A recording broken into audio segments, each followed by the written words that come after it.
Thank you. I clicked the wrong one. Oh dear, sorry about that. Yeah, let's turn that down a bit. Thank you, Daniel. Welcome in. I'll say all that again. Welcome in, Max. Welcome in, Daniel. Mackie. I clicked the wrong button, and I unmuted my line in, which is not being used. So there you go. Anyways, yeah, good to see you. Welcome in. Happy Friday. Hope you're well. Sorry I wasn't here last weekend. I was at my brother's wedding, so I think yeah, he probably wouldn't have been happy if I started streaming from there, so I said I'd give it a miss. But I'm here, gonna have a Guinness, and yeah, glad I caught you, Daniel. So we're gonna have a Guinness. I'm gonna do a little bit of coding. Oh, my crash count is 1. I better reset that before I do anything. I think that's from the last stream. Let me just... yes, I didn't even do a 2-part pour, but it'll be fine. It'll be fine.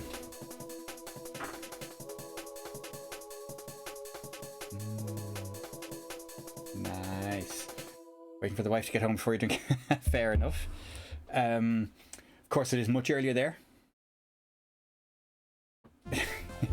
So yes, probably sensible.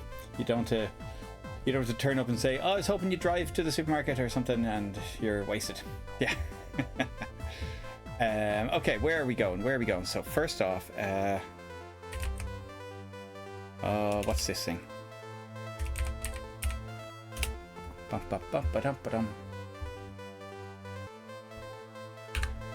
Go. That should be. That's yes. Okay, sorted. So, yeah. So, I haven't been here for a little while. I have the Dirty Papadon. Oh, welcome. Thank you for the follow. I don't know if you're here at the moment. I got followed like 30 minutes ago. Oh, cool.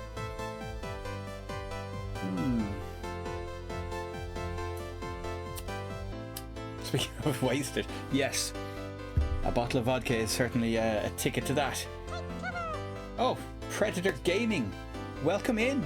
How are you? Thank you for the raid. Welcome in, raiders. I don't know if any of you know me. If you don't know me, I'm Rob. If you do know me, I'm still Rob.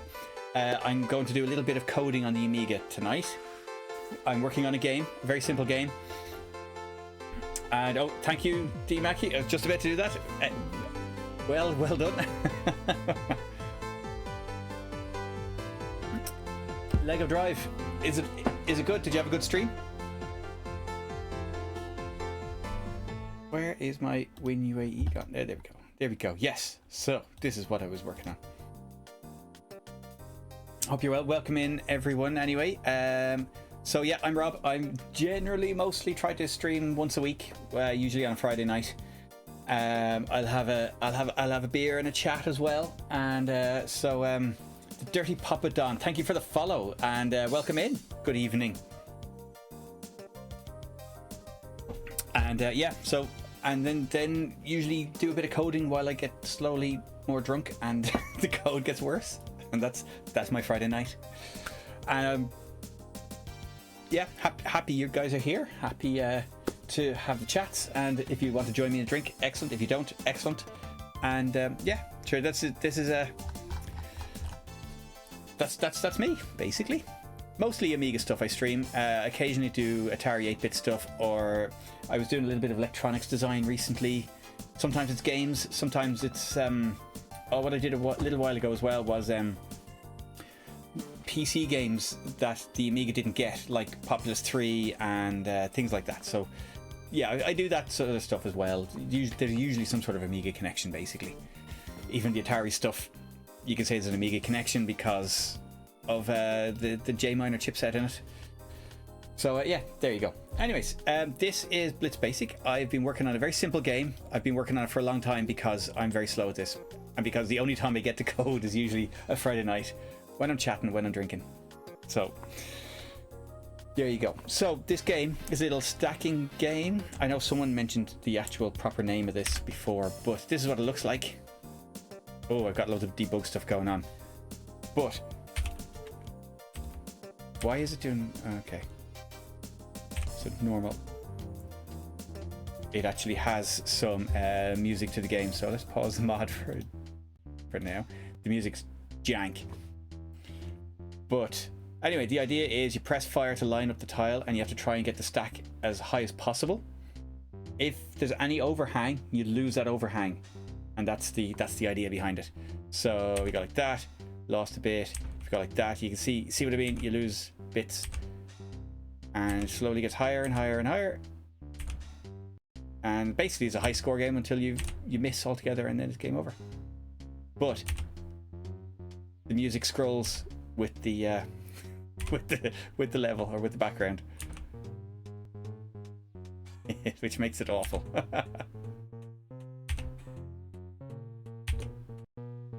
And that's it. That's the game. So I've got some debug stuff going, because there was some weird stuff happening the last time with the high scores table. And now I think the high scores is working. 1 to 10. And 1 to 10. Okay, yeah, I had to clean up some stuff there, but basically a lot of it is there. So I will start the mod again. So anyway, yes, that's what I'm going to clean up, that last bit of graphics and stuff like that. Glad you're doing well, Predator Gaming.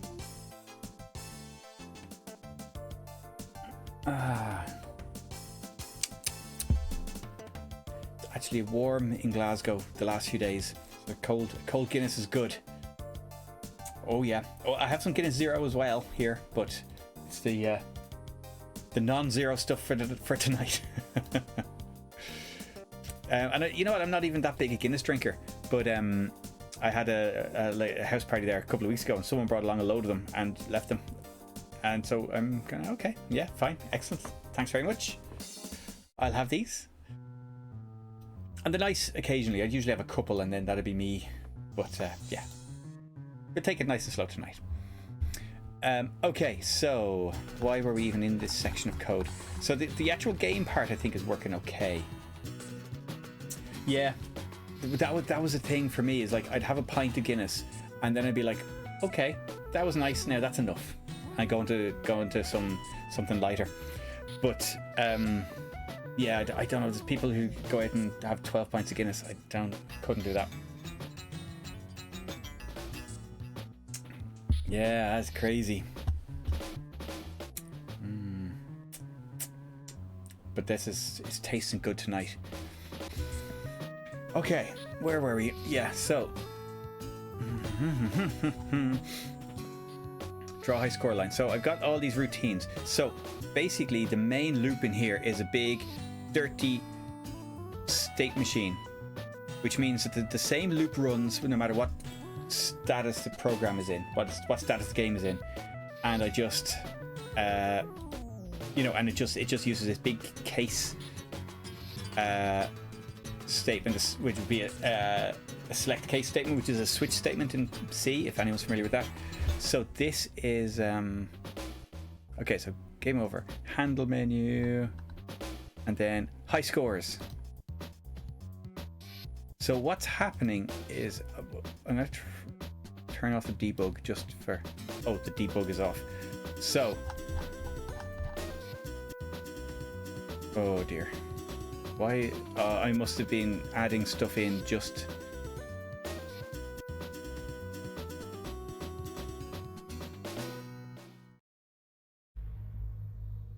where did I put all that debug? Oh, there it is.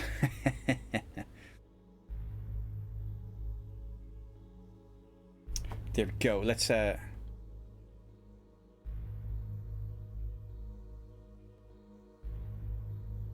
is this about? That's drawing the score. That's fine. We don't need that. That's okay. We can get rid of all this stuff.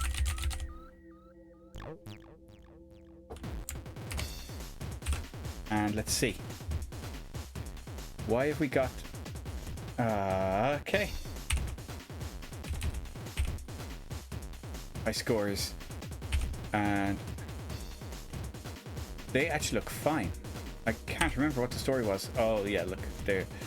there's a double buffering issue, and I think sometimes you're missing the top line. I can't remember. But anyway, what we have to do is we have to delete that middle rectangle entirely when we go out of high scores mode and go back to the game. Normal. That all seems to be working, to be honest. Can't remember what the issue was. Something to do with the high scores, and it wasn't just like 2 buffers is one too many. Welcome in, James. Cheers and happy Friday. Yes, 2 buffers. You know what? Some people go for 3 buffers. I'm very much a 2 buffers kind of guy. But running with 1 buffer is very that's hardcore. That's hardcore. And absolutely the crazies. Yeah, it's like more RAM than sense they have.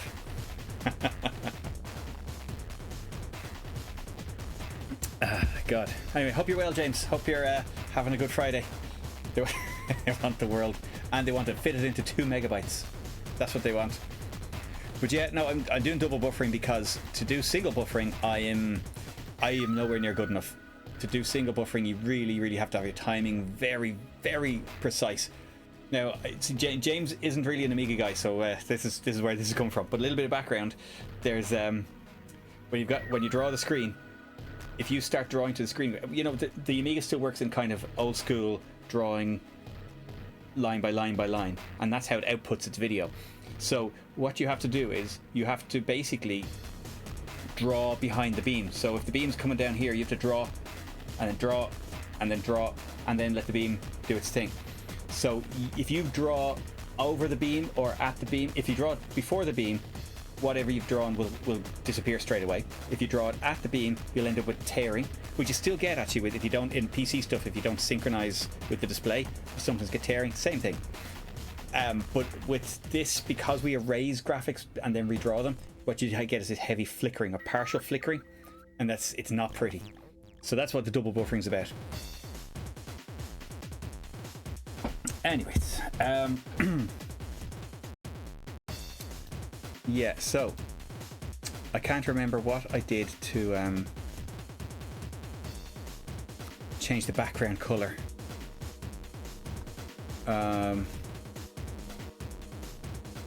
Where did I? Well, I was messing with the background color, and that's why I've got the flickering cyan down the bottom. Where was that? Where was that? There it is.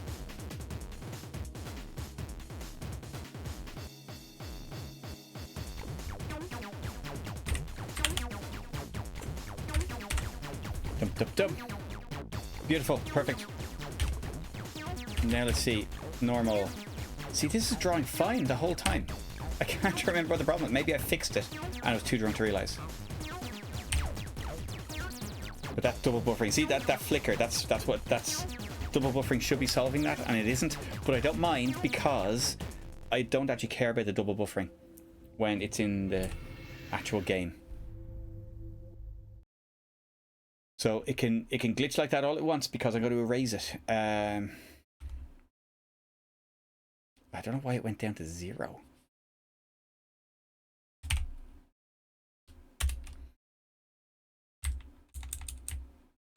Where's the music gone?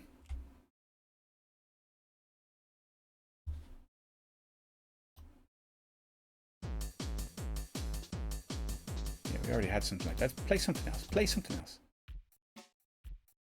That'll do. Okay.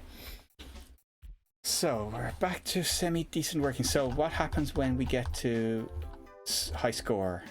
Draw. So we're in high scores mode. Why did I put a knob in there? That's weird. I must have been quite drunk the last time. Because I don't know what I was doing there. So if high score table equals 1.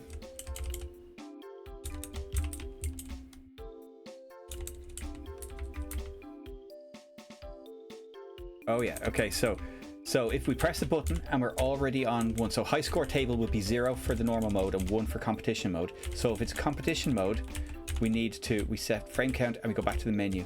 So erase high score table. So here's where we can do we can just obliterate this.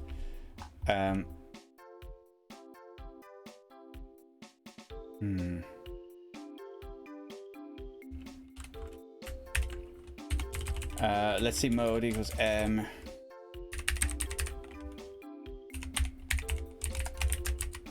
We have to go to a different mode because we've got 2 frames of the box to erase.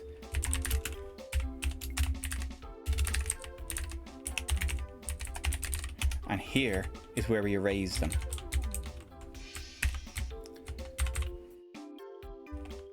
So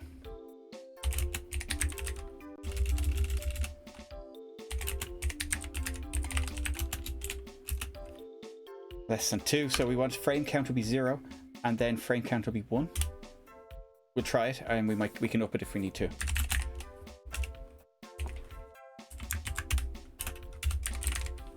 And then so if it is 2, then and then mode equals menu, so then we're back to the menu, hopefully, because that's what we had up here. So if it's less than 2, so all we should do then is box F, which is a filled box, x1 y1 x2 y2, and the box. So where do we draw the high scores?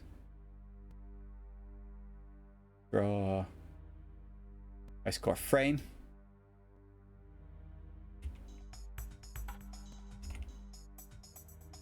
So it's 60 to 260 and it's 20 to 236. 60 to 260 across, 20 to 236 down. Okay. 60 across. Cam Y is how far down the bitmap we are, because we scroll the bitmap and that's just where the camera is. That's what that is. And then what did I say? 260 236, wasn't it? And then the color, we're gonna fill that box with the color 0. And 0 is transparent, so we should get a rainbow effect back. It will erase the pieces that were there. Let's see if that works. And it should do that. It should do that for 2 frames, and then it should come back to us. Oh, what has happened here? Oh, we need to define that constant because erase high scores.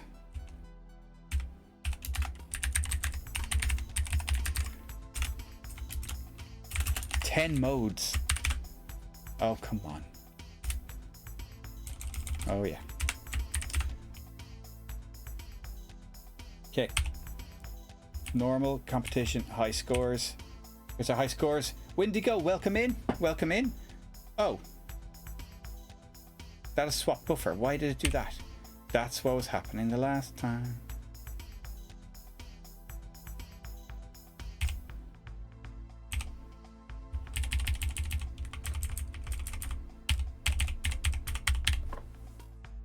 What's happened? Why can't we see our menu? Mode isn't menu.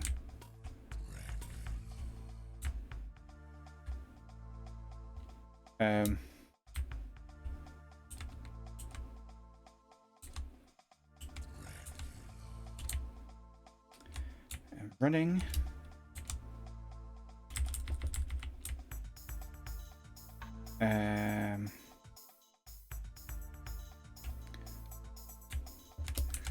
Falling, finished move, and scroll. Game over.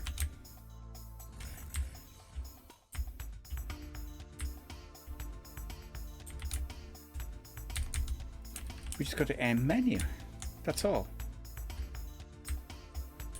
Frame count goes to draw menu.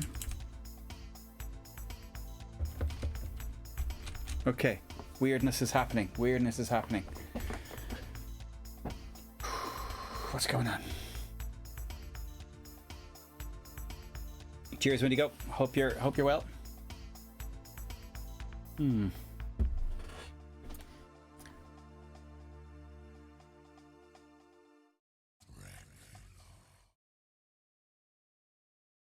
Go sub draw menu. Why is that?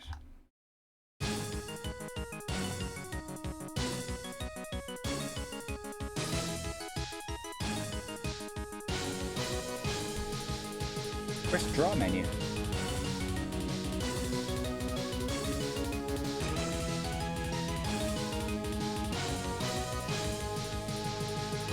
Wait a minute.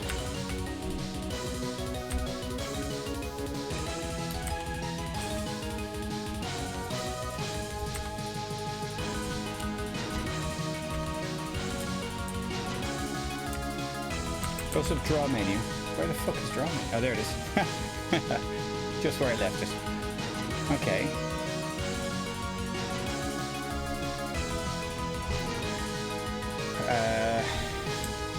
What's happening here? Go to menu, normal, game works. We can do game over.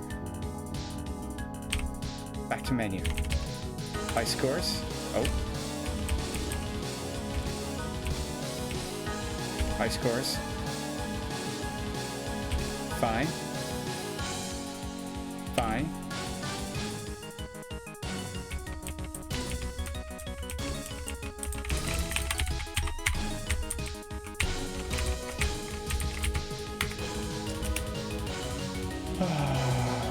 I think I know what's wrong. I'm not counting my frame count. If that music's too loud, by the way, tell me and I'll turn it down. Or if it's too quiet, I'll turn it up.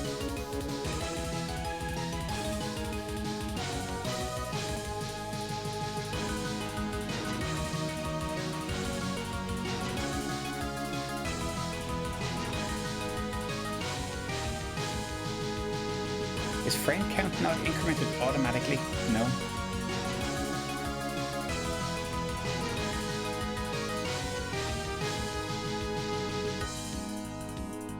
No, it's not. Well, that'll be why.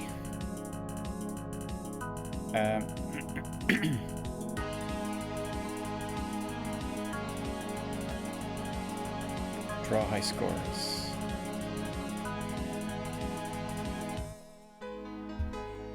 High score frame. High scores.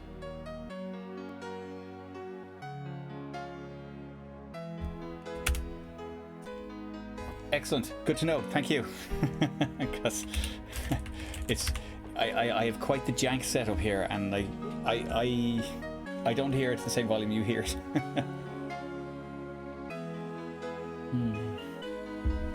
Oh, good stuff. Good stuff.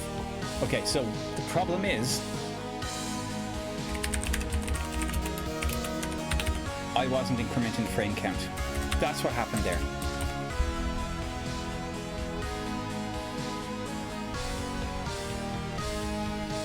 I need to turn it down for myself. That's better. So, frame count plus 1.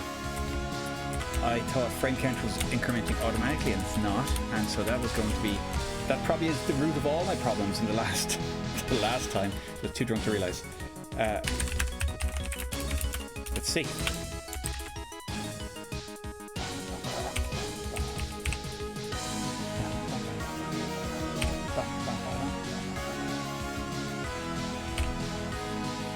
Hey, well, we're 50% of the frames there.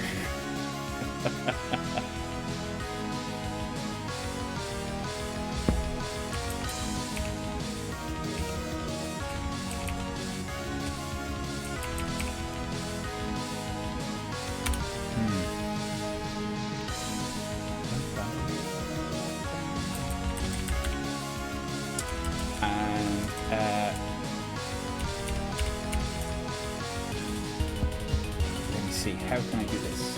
What's the way of doing this?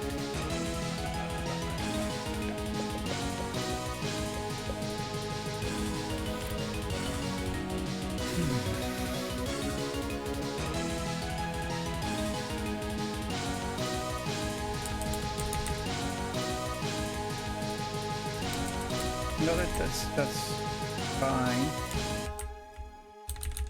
Frame count less than 2. We just have to do frame count less than 3 then, don't we? Because, yes, because frame count is 0. So our first one, it should be 0. It should be 1. Okay, well let's just, if it works, it works.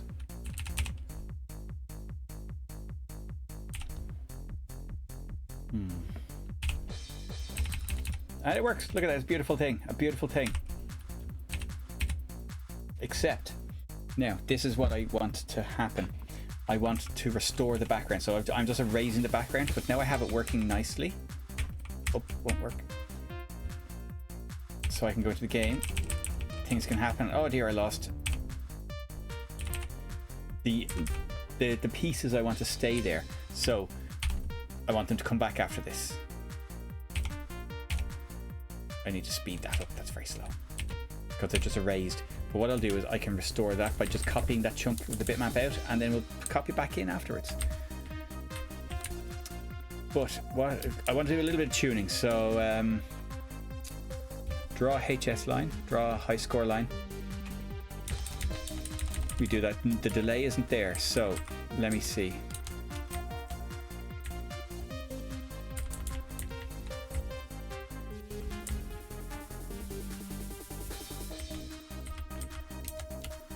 High scores,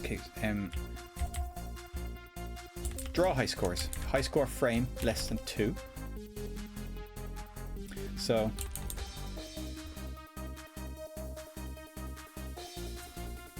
then we do the title.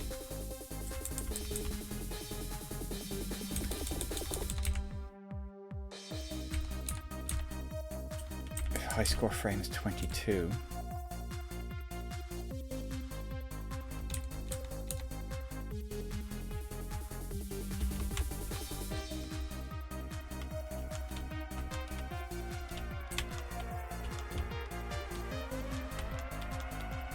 I think we need to change that to 23 because that's what's happening. Sometimes our buffer isn't showing the last one. So we're doing 9.5 frames.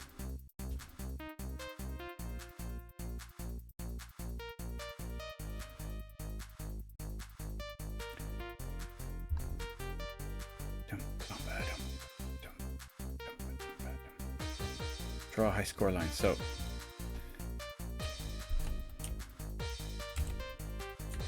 draw a high score line. 10. I think we can change this to 10. Can we? Is this the number of characters? 10. Yeah, I think so. Just move it down a little bit. Oh.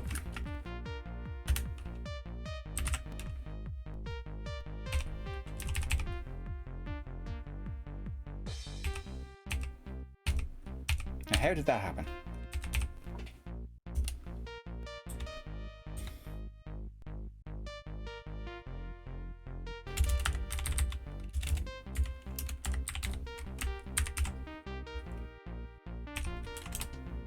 No, that's not what I wanted. Not what I wanted. I think I know. It was nothing to do with that position at all. It's because I changed to 23. Okay.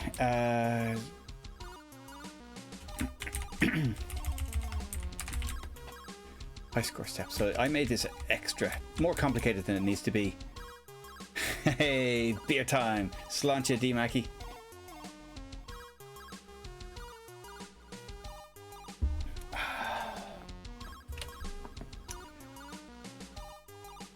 So. I can't remember how this works.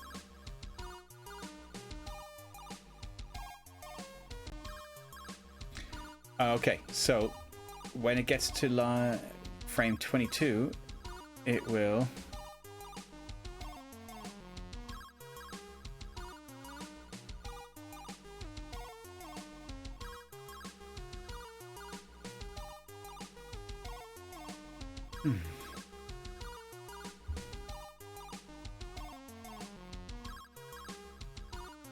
high score frame minus 20. I've made this too complicated because of the double buffering.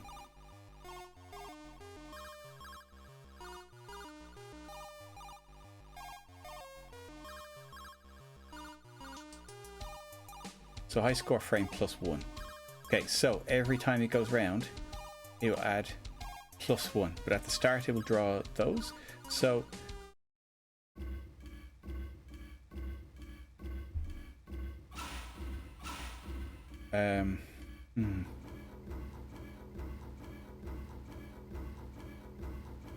okay, so when it gets to 22, it goes back 20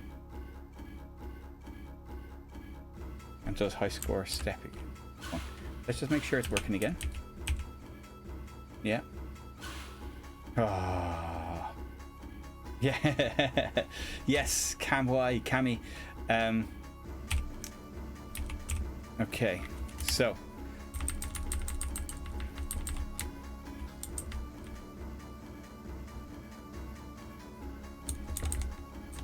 you know what? I could do without all of this nonsense and just single buffer it on both buffers. Watch this. So if high score frame is 22, I want to speed up the drawing though. So let's do that. That should just double the speed of the drawing. Yeah.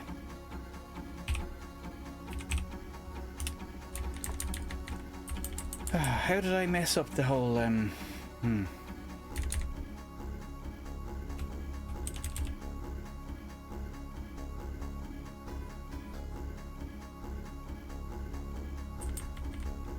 I scored frame equals 12.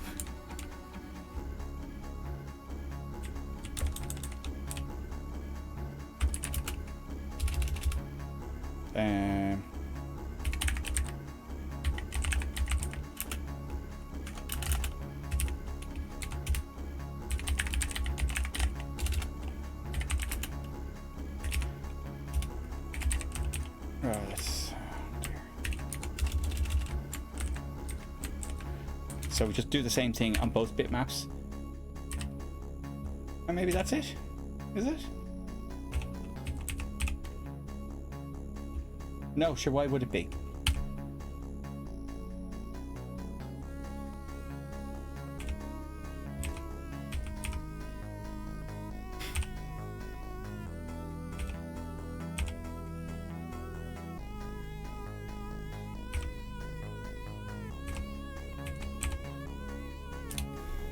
This is the problem I had the last time.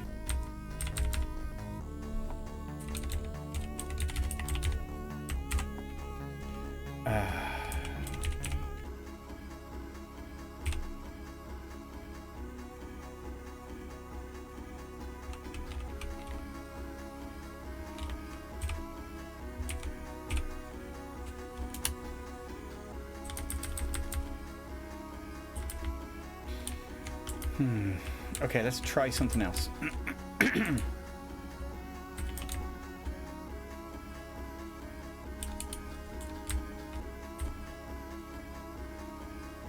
Let's try something else. High score frame should never get to there,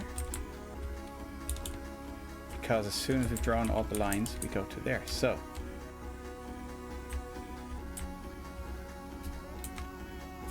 high score step.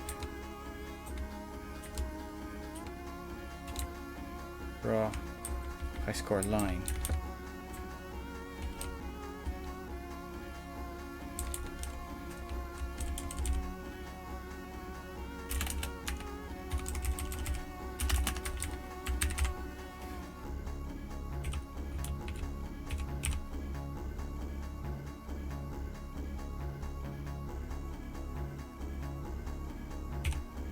Oh, that disappeared.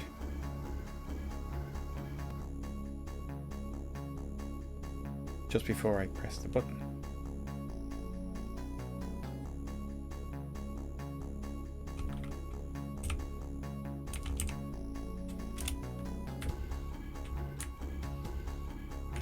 Oh, I see.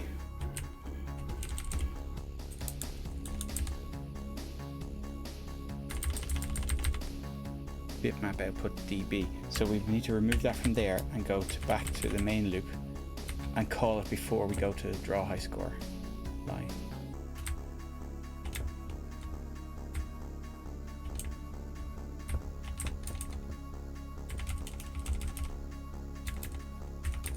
So that should be the exact same code basically. We should get the same situation. Down too low. It's going blank sometimes. Okay, so what we're going to do is we're going to go back to this method.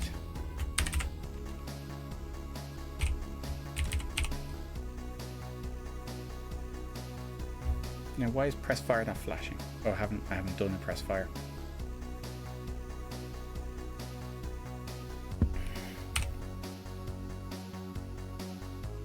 Is that being okay? Is it doing? Don't get this business of why is it disappearing after so long as well.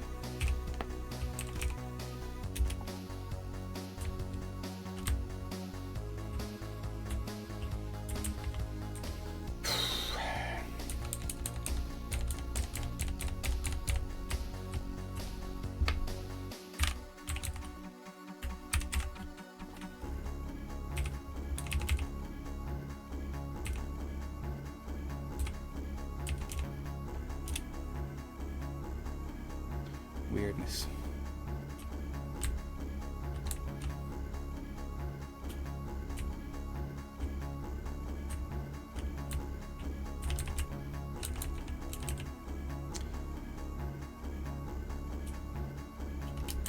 Okay, draw high score line. So let's move that up by 1.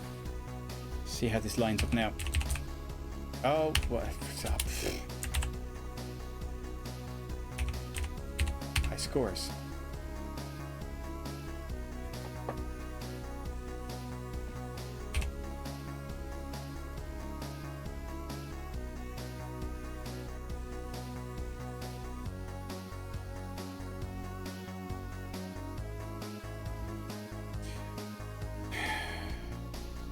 Okay, at least just press fire is behaving weirdly.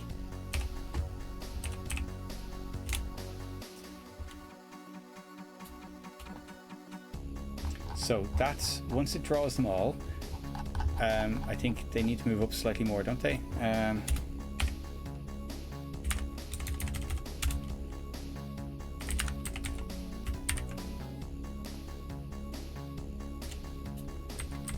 So let's, so when we draw high scores, we go to the high scores. So, and frame count is done there.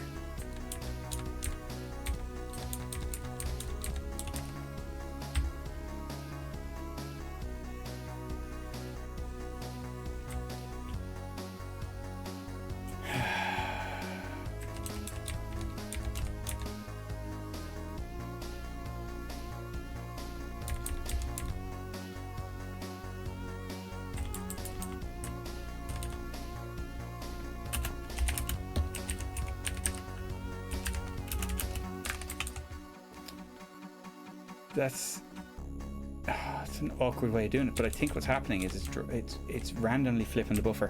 Not randomly, there's an overflow somewhere and it's flipping the buffer. So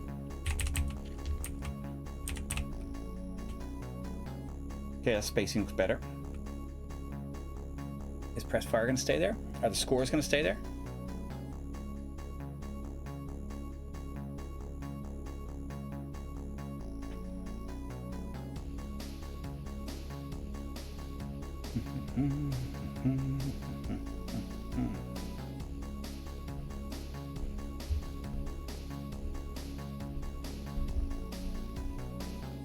Yes, that looks like it's stable at least. Because it keeps on redrawing press fire. Oh no, because it drew it twice, one frame after another, so that should be fine. Okay.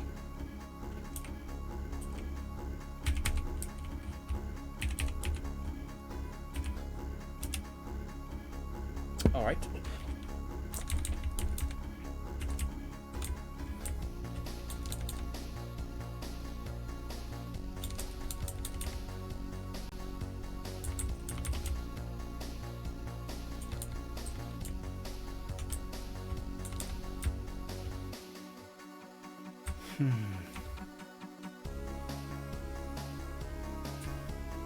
Just don't know how it's flipping buffer, but anyways,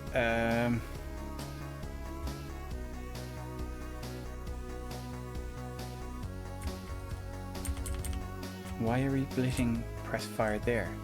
If high score frame was 12.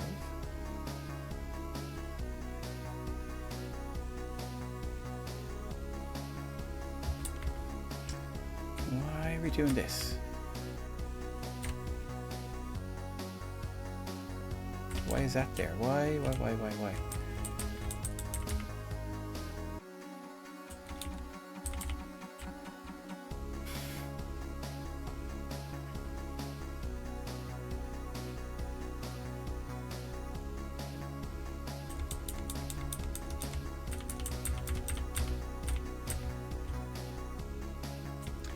Why have I got this code here? I'm confused now. I'm after having the same code. This is why it's acting so weird, because I have the same code in there twice.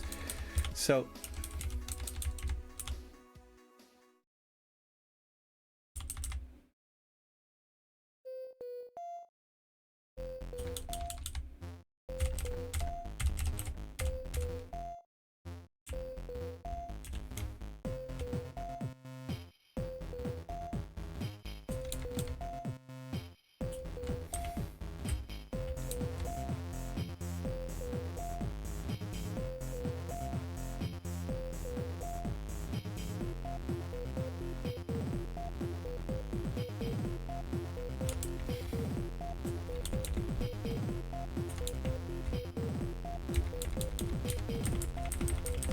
why? What? I don't get this. I have been doing the same thing multiple times. So this code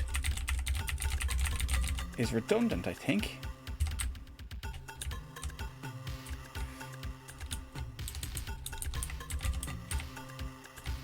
If I'm not mistaken.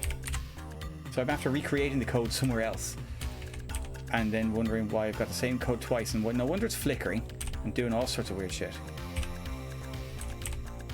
Probably didn't need that then.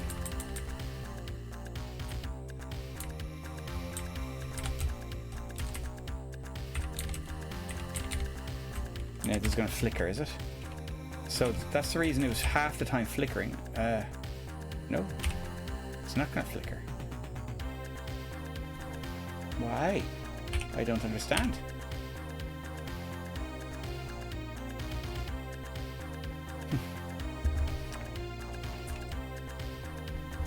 Okay, the press fire thing, we're going to get rid of that from there. It goes,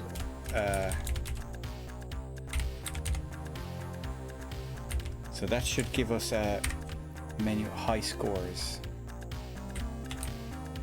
or mode high scores. Frame count +1. So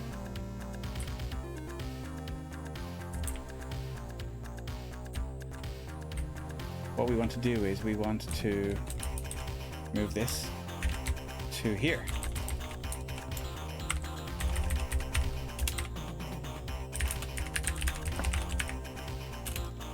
And we'll do it less than... Oh, what do we do? When we have a game over, case game over, frame count greater than 50 and frame count less than 75.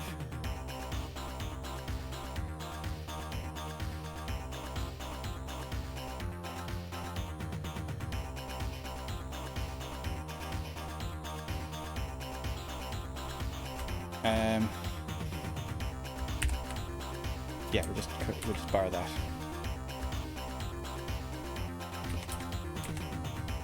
High scores, frame count.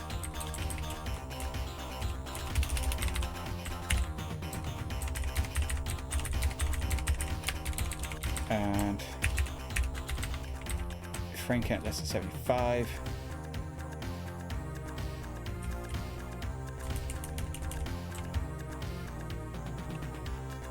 Well, we can do it less than 25. Frame count 0. Okay, so this should make it flash. Flash, flash, flash. That was quit, Rob. That was quit.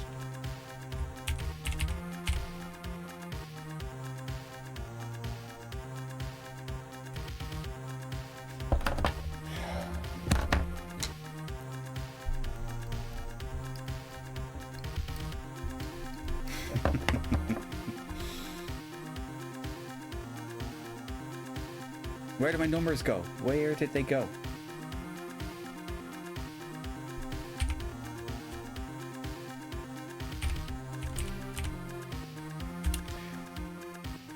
I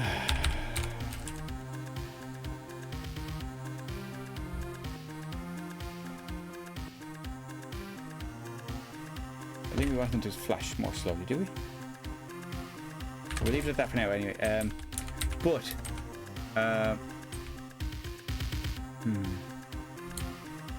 Cam Y plus 220.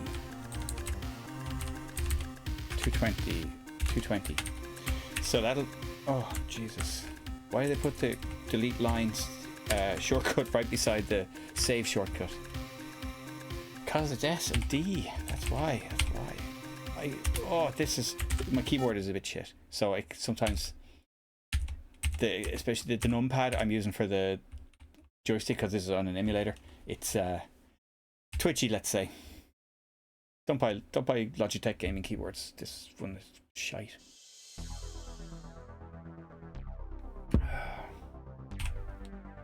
But anyways, oh no! Remember what I was saying about catching drawing the beat with and interrupting the beam? That's what it looks like.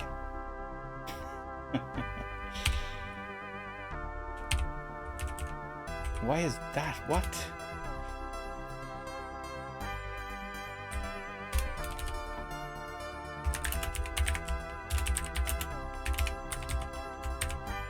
Something is putting that in the wrong buffer. By the looks of things. No. That's weird.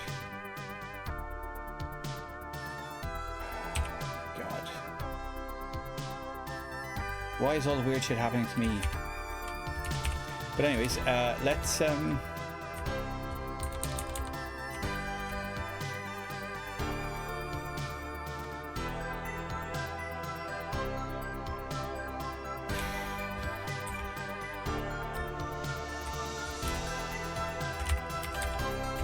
shouldn't be it, but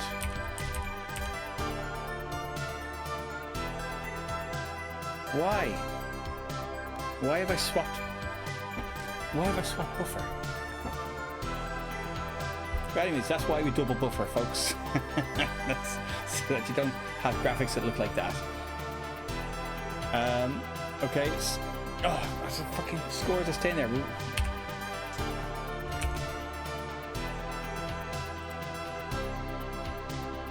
The fucking... What is this? What is this?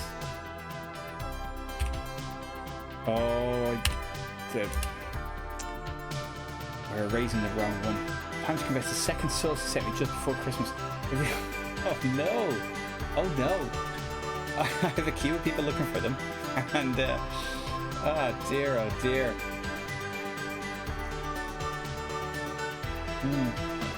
Well, if your office is anything like mine, it's yeah.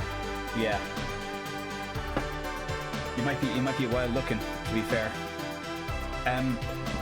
Oh, so top secret information, not quite so secret. Potentially, Alenia Computer are going to be building Solus under license, which is cool because I just don't have enough time, to be honest, to sort them all out. So it looks like they will be making it in Germany. Now, I might still be getting them for UK customers because because of Brexit and because of import taxes and duties and all that kind of shit. It's a bit of a faff, But yeah, so I might sort of basically sell to the UK market, or I might get a UK distributor to do the same kind of thing. But in general, that is good, isn't it?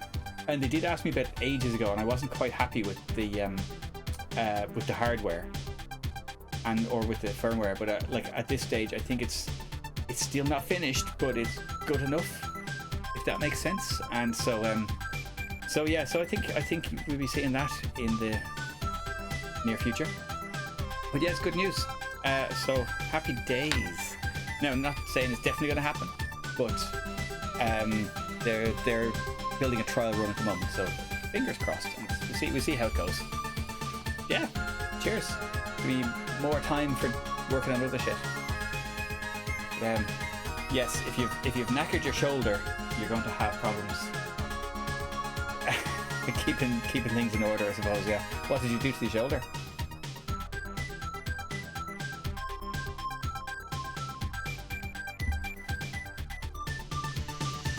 Yeah, I think they're decent guys. They're decent guys, all right. Oh dear.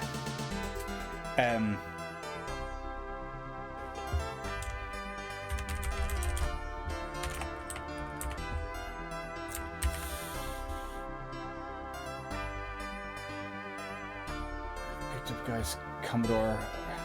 Oh yeah. I see. Okay, so like building interfaces.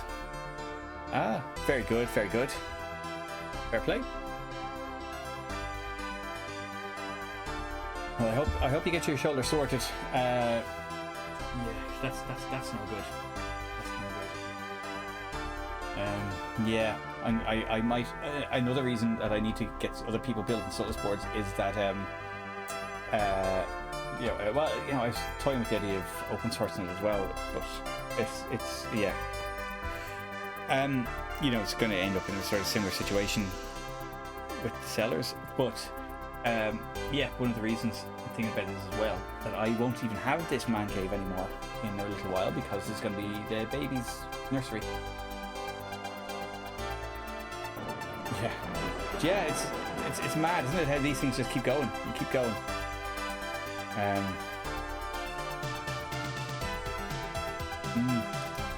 Yeah, that's tough going. I haven't thankfully had any kind of major surgery like that, or kind of joint issues. I've burst my ankle a few times doing football, and I probably should get something sorted out, because it's quite, I would say, loose.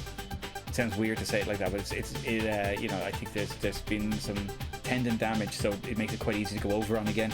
But I don't really play football, and without playing football, it's actually fine. So I'm just like, I've retired.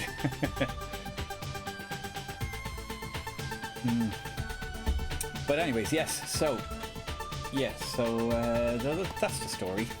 A little bit of insider information there for you. Let's see what this looks like now. Did that work? No, of course it didn't.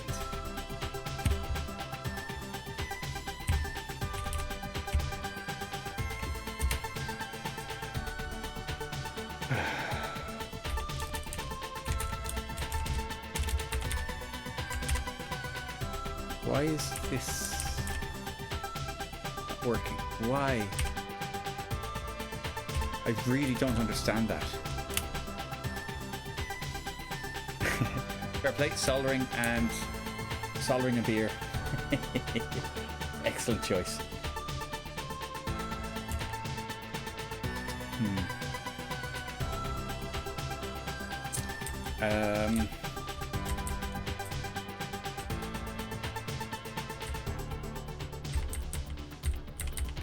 I don't know what's happening here. So let's look at our double buffering. Yeah, I often do that actually. I'll put on someone streaming while I'm working on something else. So just lurking. It's all good, all good.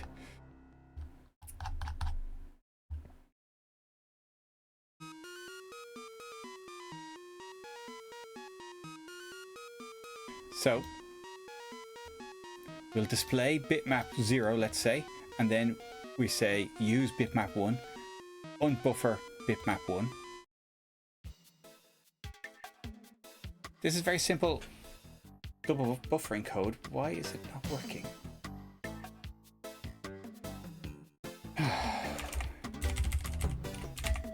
Because this should make everything flicker like mad.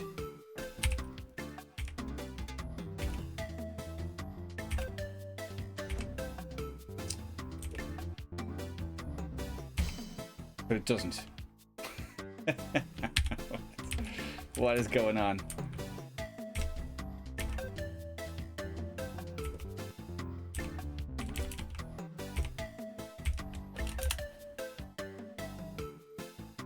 Okay, so V-weight, we're at the top of the frame. We switch to displaying bitmap dB, and then dB equals 1 minus dB. Use bitmap.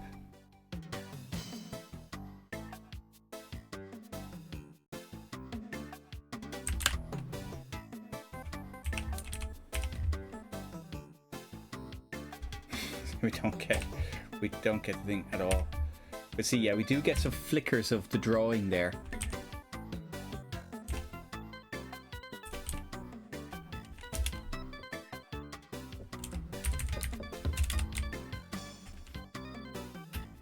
You found it? Hey, good stuff. Good stuff.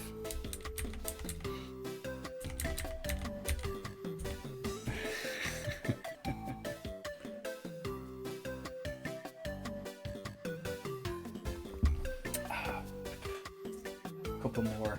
I have a few more people waiting on them actually, and I'm almost out of them, so I have to order up a new batch. To yeah. Anyways. Yeah, that's it. No, I wouldn't have put it there. I'd never put it there. I don't know why I'm checking. Yeah. So, I don't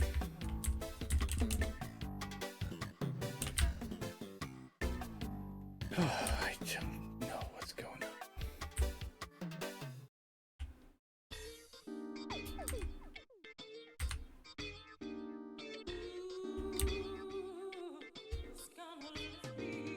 Hey, Javier, welcome in, welcome in. I think you'll remember the disaster I was having last week, or 2 weeks ago when I was here, with this high scores table and things disappearing and stuff. Yeah, oh, the code was atrocious, and all the hallmarks of drunken code, you know. But I think I've cleaned up some of it now, and yeah.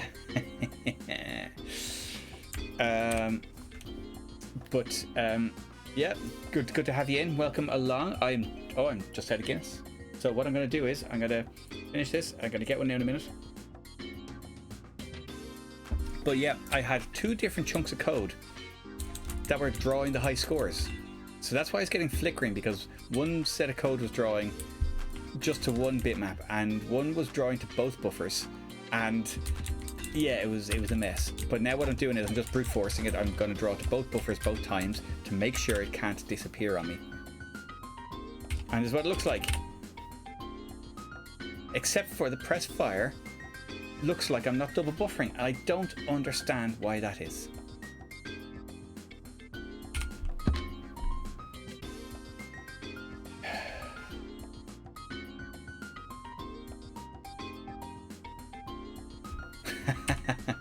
Yes.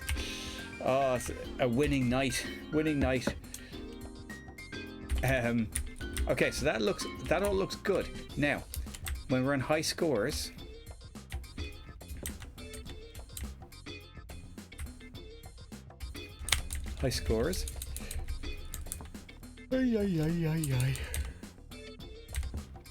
brain count +1, so that's us flashing the high scores. I don't understand. We must not be double buffering this. And I don't care how that's possible. Press fire string. Yeah, look, so this is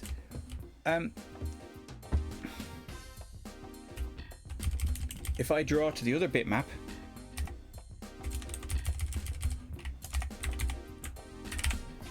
it looks fine, but then it doesn't erase properly. I'm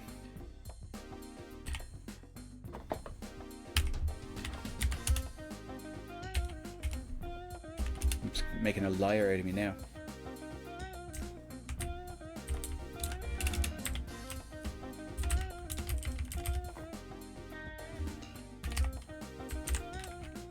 But yeah, it's weird. It's like it's not double buffered.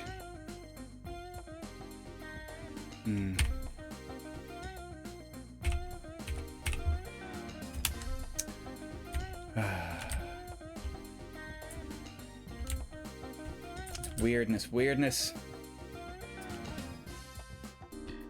And it shouldn't be running too fast because the code loop should wait until the next frame before starting again, before we swap out the bitmap.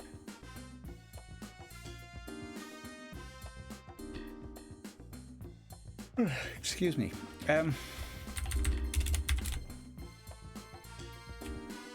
Well, the high score title is just drawn once, you see, so that's just blitted.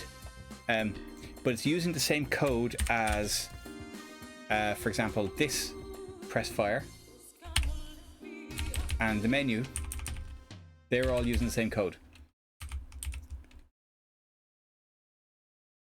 But that's a classic double buffering issue. That is 100% drawing to the buffer that's currently displayed. Except it's not.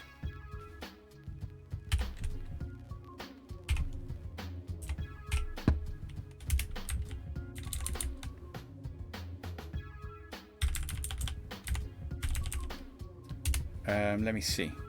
I'm gonna do something stupid here.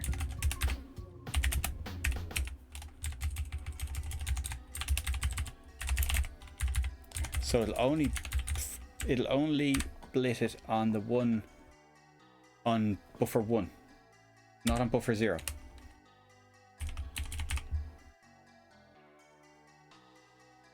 It's only ever showing buffer 0.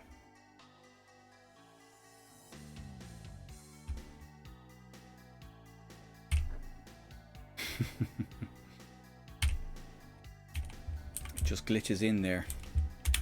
Why?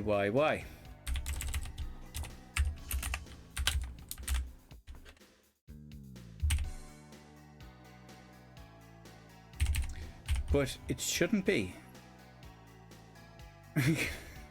What?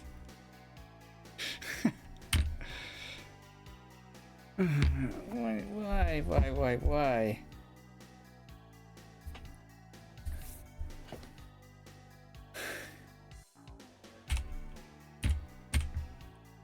Like, look at my logic here. Look at the logic. Look at the top of the loop.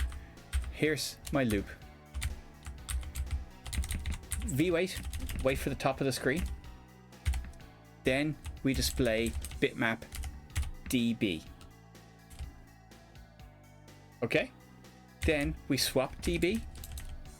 So if it's 1, now it's 0. If it's 0, now it's 1. So let's say db is 0. We display bitmap 0. Now we do bitmap db is 1. Use bitmap 1.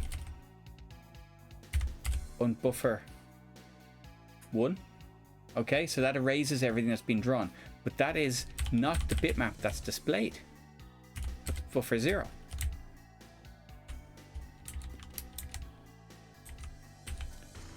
And that's just classic double buffering algorithm. Like, everything is just buffered to that same buffer.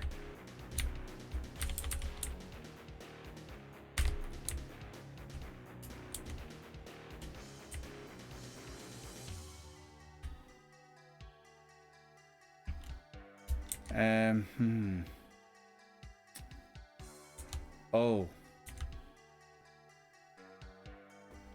Yeah,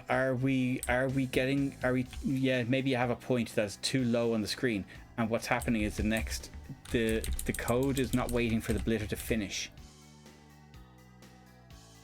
and it's swapping around again. Is this an emulation problem? Hold on a second. Chipset. No, wait for blitter.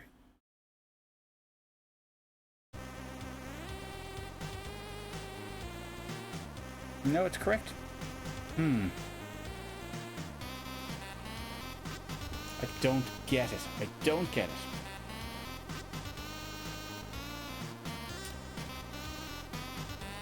I don't understand. You know what I need? More Guinness. Right, be back back in a moment. Don't go anywhere and have a talk amongst yourselves. Ooh.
Hello.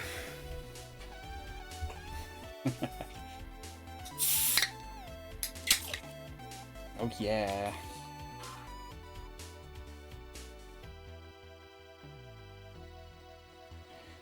Very clever, these cans. Because they have the little widget thing in them. So when you open the can, it gives this bursts open this little widget, it's called, and it kind of basically gives you as close to a draft Guinness as you can get from a can. Although, yeah, again, I've poured it arseways, but like it's close enough.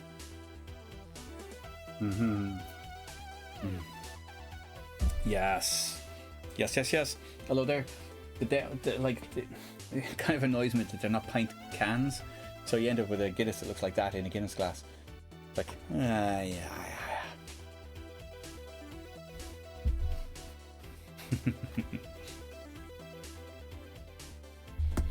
Oh god. Okay.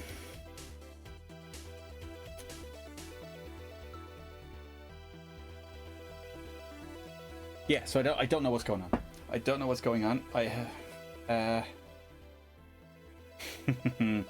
Yes, indeed.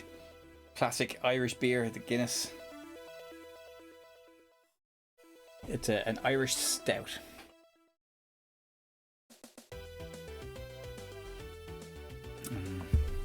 Yeah. Yeah, I know, yeah.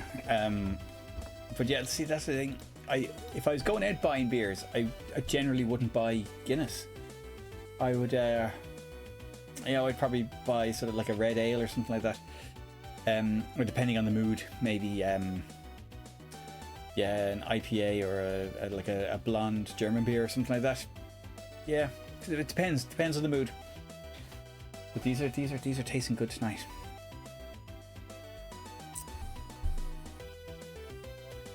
Oh, glass of Bailey's. Oh, that's a favorite. That's a favorite. Good.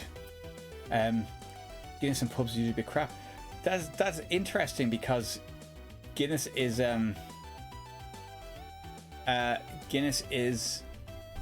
correct. Like, you know, in Dublin is kind of, that's where you get the best Guinness, or so legend has it. Yeah, I can move it up the screen a bit, and it does work because I did have it there accidentally before. Where are we going? That is what is going on here?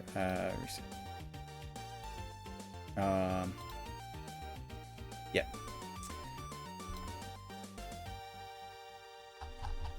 So where were we? We were down here.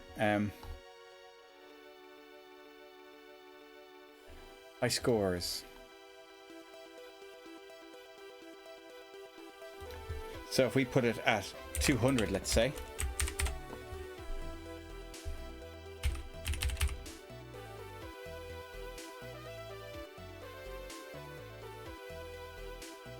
Why did that take so long to show up?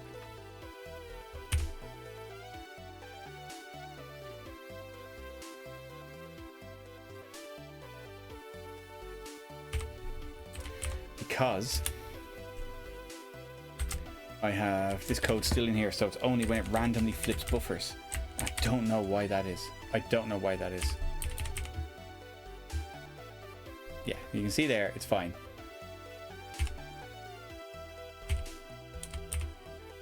Which is why I think it is to do with... Just a nice course. Yeah. Yes. 210. Yeah, there's our line.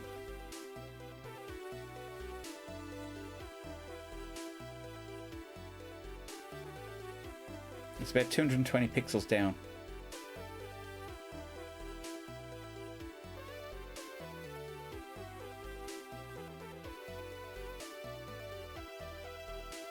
I mean, I can move everything up. I could. That's very annoying, though. You see, the thing is, I'll have to try this on real hardware because I have a horrible feeling this is a... Good work, Danny. Or D-Mackie, Daniel. Oh, sorry. I've a feeling this is something to do with emulation and the weighting, the blitter weight. But I've checked that the blitter weight is turned on. So, because there's no way...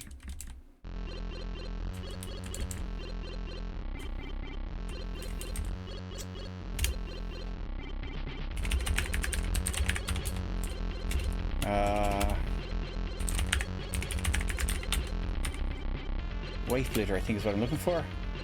Okay, so if I put that in there, maybe we won't get it now because it won't. This is absolute nonsense. I just thought maybe it's maybe, you know, the blitter hasn't finished and it's already cycled around.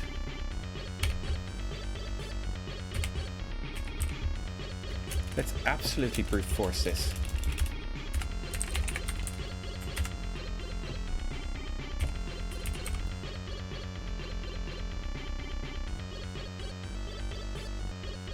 And see, it draws fine.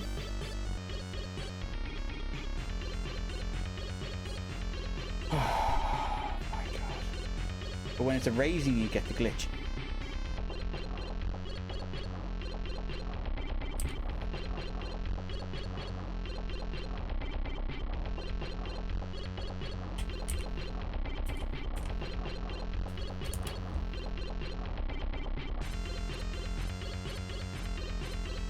I don't get it. I don't get it. I want it to be back where it is. You should be able to double buffer there. So the thing, like the shape, buffering to dB, just for safety, we can put in use bitmap dB, just in case anything else swapped the buffer around.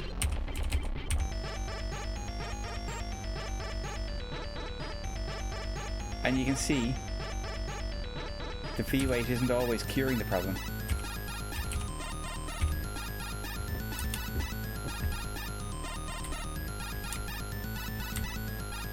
It's because when it's in high scores mode, the bitmap, the buffer is not flipping every time for some reason or other. I'll show you. Watch. Let's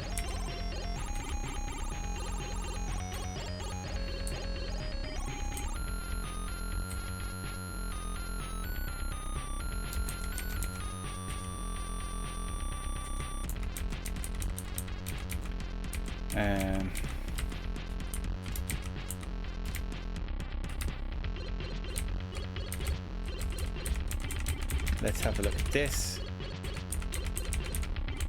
No, don't want that.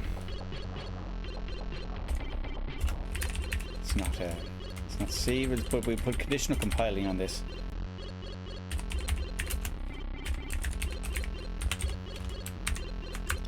And let's put it in debug mode.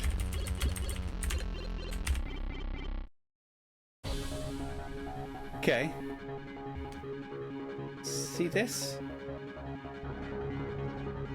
Our double buffer just sits there mocking us by not changing, by not swapping.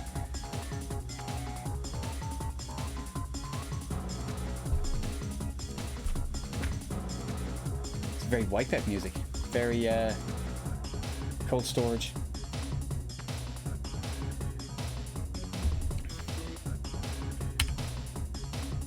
So when we go into menu, there's our double buffering. Our buffer doesn't flip when the press fire isn't visible.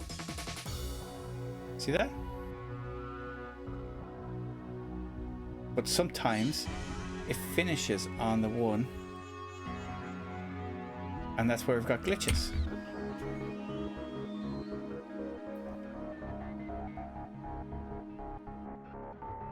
Finishing the one. So when is press fire not visible?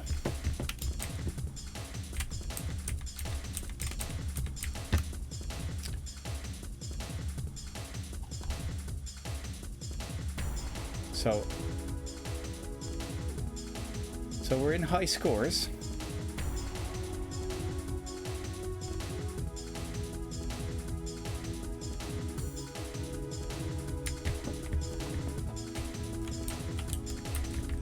Nothing here is holding the code, so it should just execute. I remember having this conversation with people, with myself, last time. So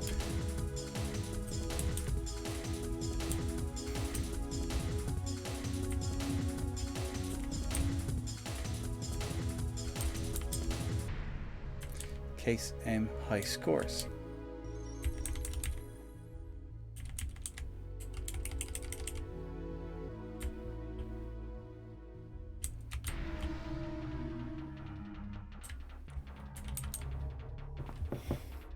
Let's just comment this entire block here.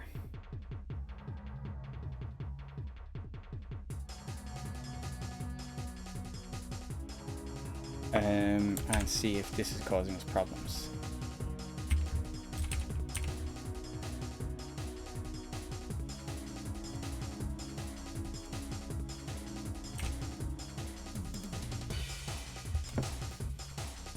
Double buffer occasionally flips over.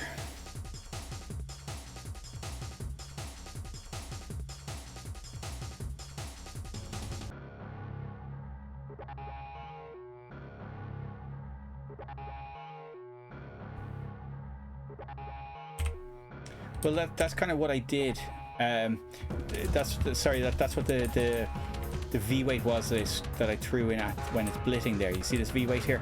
That's it waiting for the next frame. So that's just making absolutely sure that it's at the top of the thing.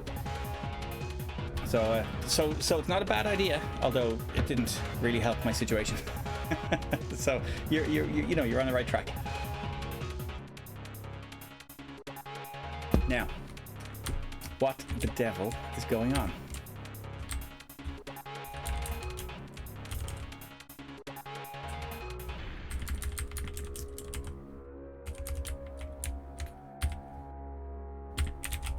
It's not the knob, is it? Shouldn't be. Why is the buffer not changing there? Why is it not changing at all?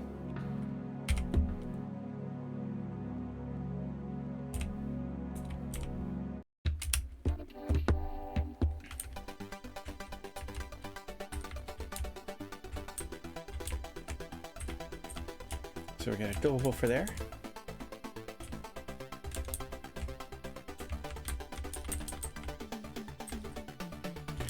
Is something interfering with our double buffer? Because we go to the main loop, top of the main loop is here. That absolutely runs every time. It's not inside the select. 100% every single frame.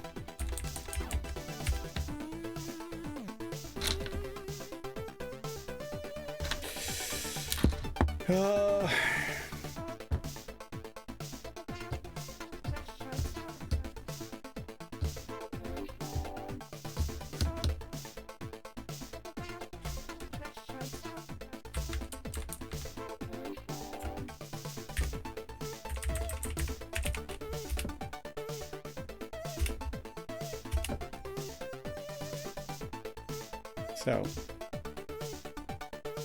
Ted Zog.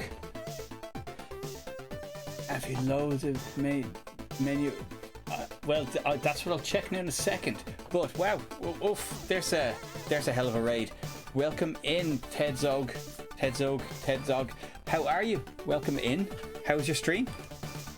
I'm tearing my hair out a little bit at this, but it's all good. Oh, thank you, D Mackie. Just beat me through it. Beat me to it. Oh yeah, Amiga requests, I presume. Oh, you're on it, D Mackie. Yeah, welcome in everyone. I don't know. A lot of the Amiga people are sort of all in one big kind of. They go from Amiga stream to Amiga stream, so you probably all know me already. But if you don't, I'm Rob. I'm doing some coding with Blitz Basic. I'm trying to get it's a very annoying thing working a little bit at the end of this game that I'm writing. So this is I tend to stream once a week, maybe. Usually on a Friday night, and I have the chats and I have the beer, and yeah, that's it. It's usually fairly casual. Sometimes I do gaming, sometimes I do hardware stuff, sometimes I do coding. It's very annoying. So the game itself is basically finished. The problem is I'm having these weird issues with the double buffering on the menu, basically. So it's yeah. So I'll show you what's happening. Look. What's happening is, let me go in here and I'll show you what the game looks like. So don't mind the debug stuff there, right? So this is all working. We go in here. We can play the game. Don't mind the debugging.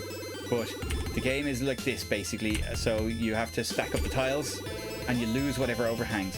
Now, you can see glitches in the lit when it goes down to the bottom of the screen. Well, I'm pointing at the screen, you can't see where I'm pointing, but watch when this goes down to the bottom of the screen. There's a tiny little glitch as well. But anyway, you get the idea, and it's game over. Now don't mind that's because of the text overwriting everything without any double buffering. But yeah, so that's fine. The high scores table, here's the problem. My double buffering freezes. And I have absolutely no idea why. Except sometimes it'll flip the buffer. So see the dB there on the left, that's 0. Sometimes it'll just randomly change to 1. So I'm trying to figure out why that is. But the game itself works. I've got competition mode, which, so instead of just counting how many layers you build, it also calculates, it also gives you bonus points depending on how much overlap there is between your tile and the previous tile. So if you do this, you get lots of points. If you do this, you don't get as many points. And so that means the high score table isn't just full of everyone who got to like 23 or 22, which is kind of like the natural limit of the game, if that makes sense.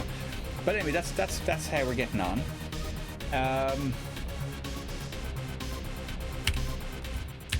This is, but the high scores thing is absolutely mental. So what I'm going to try and do is find DB and see what's changing, where, you know, what could possibly be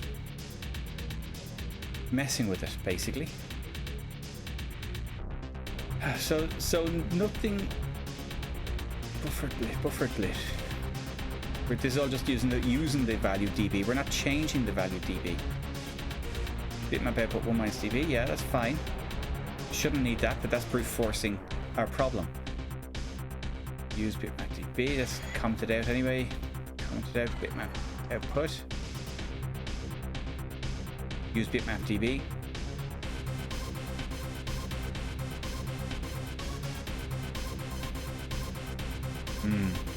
Hold on now. No, that should be still fine. That's called from within the main loop.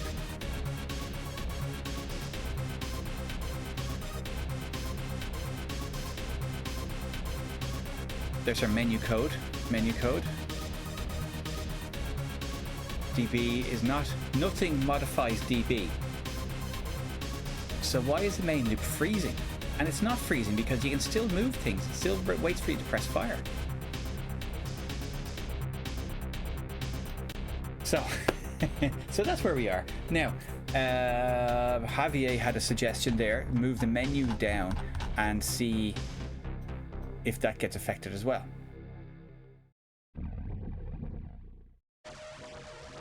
So let's do that. Let's put this menu down at, instead of 170, we'll do it at 220 because that's where we're getting our error or our glitching.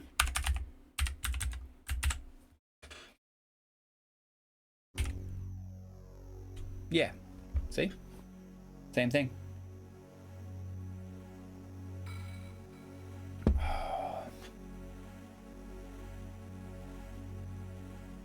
It's wrecking my head. It really is wrecking my head. Oh my god, it shouldn't be this complicated.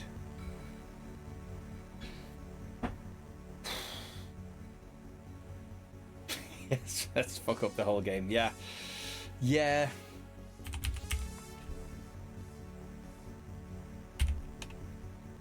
So we got two issues. So look, first off, the double, well, yeah, it's all related to double buffering. But when we blit far enough down the screen, it glitches into the other buffer.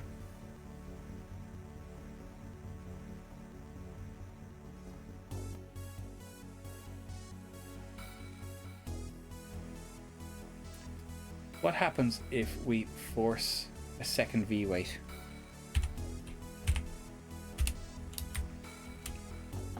Is the screen NTSC? Well, it's PAL.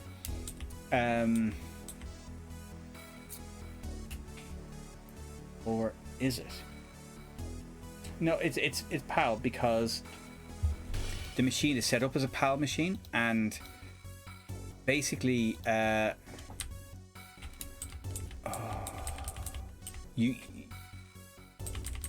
the emulator should be set to PAL. Oh, you know what? Oh god, let's check.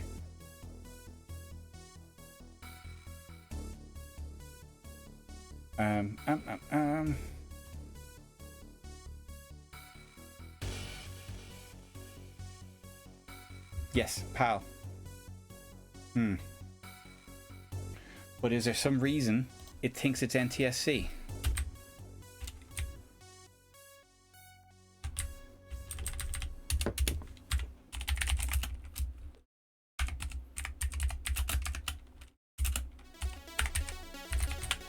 Let's see if it detects as NTSC.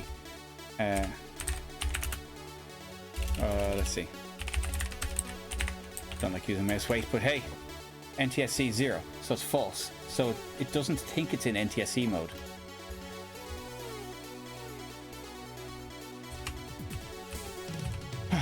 But is there some part of Blitz Basic that thinks it's NTSC?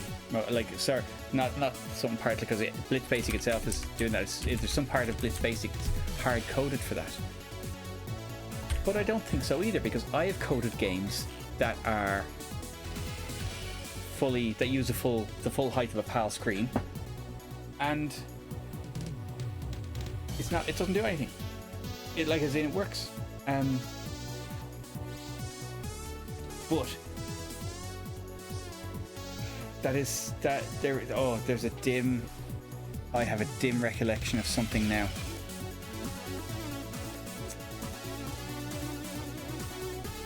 Oh, there is something about something hard coded to 200 lines. I can't remember what it was. Something. But I've used this before. I've used the display library, which is kind of like the more advanced graphics library in Blitz, and I've used it for a full PAL screen. I set up the it's the copper. It was setting up the copper instructions, and the internal copper commands are hard coded to 200 lines limit.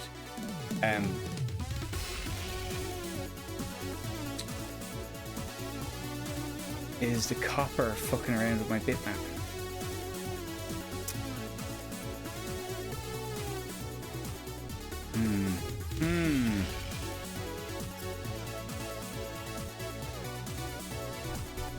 Okay, so now because we have a copper background, let's switch off the copper background. Because look, we're making a copper weight to get to the end of the screen and wrap around, but it's based on PAL.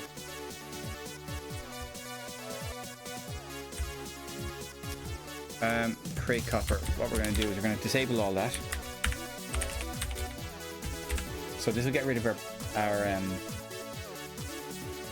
background. Now it's doing the same thing.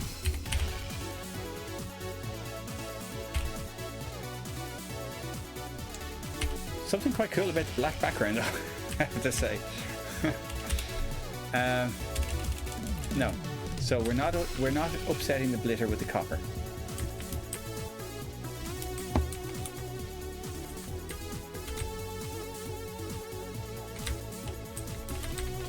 And we know it's not. It doesn't think it's in NTSC. But you know what I'm going to do? The cop list, you normally start your screen 44 pixels down for a PAL screen. What if I start it 24 pixels down? Be up high on the screen. Oh, what the fuck? We're wrapping over into the next bitmap because that's my font bitmap. Oh dear. Okay, but aside from that, the quit is okay.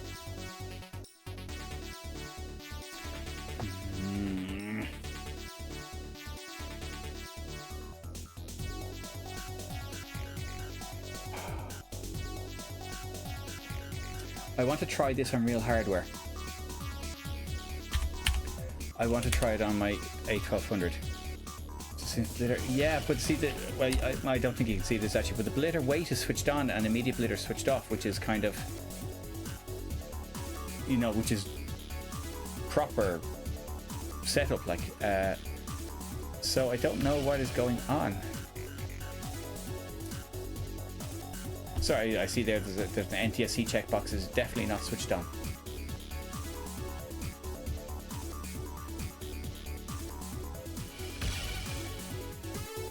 Let's turn on Cycle Exact, see what happens. Oh, it's much slower to compile. That's what you get.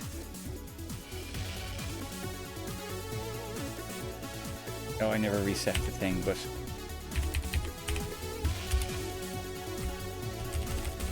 $44. Let's try that again. I pressed compile. There we go. Let's see.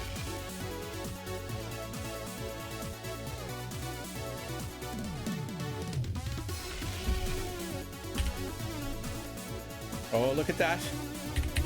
No glitching. No glitching.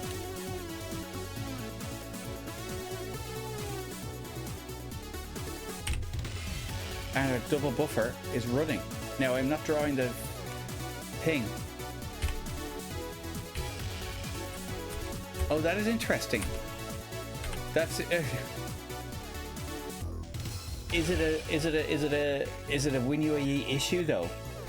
Because when you don't have Cycle Exact on, it's kind of you know, it is taking shortcuts. So, you know, okay. It's interesting. That is an interesting one. Interesting one. Interesting. Okay. Let me put back the code that I took out and let's put things back together to see if it actually works properly. Oh, I can't deal with the slow speed of this, so I'm going to switch off Cycle Exact. And put the CPU on fastest again. Okay. That's better. The advantage of using emulation is just the sheer speed you can do this stuff. Okay, so high scores.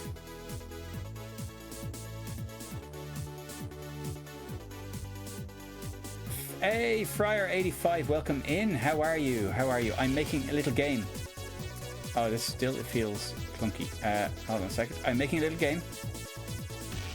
It's a game that I was making. I thought it making like 2 streams. Oh, how wrong I was. I've been making it for months, but it is a very simple game. It's a game that I saw on the ferry between Scotland and Ireland one time when I was heading to Ireland, and me and my little lad were playing it. It's just very simple. You just tap the screen, play it, and you stack up blocks. And you'll see, I'll show you what it looks like now, because it's going to work this time. And then I just decided I had my laptop with me, and I just started coding it in Blitz. And so, Tim DMA, welcome along. WinUAE has crashed, I think. Oh. WinUAE itself. Oh no, it didn't. It was frozen for a long time there. Okay, so here's my game. Ignore the debug output. It just froze. It just froze. So, thank you for the follow, Tim DMA. And now what I'm going to do is I'm going to switch off the mod so you can hear the fabulous music this game has. Oh, that was me. Sorry.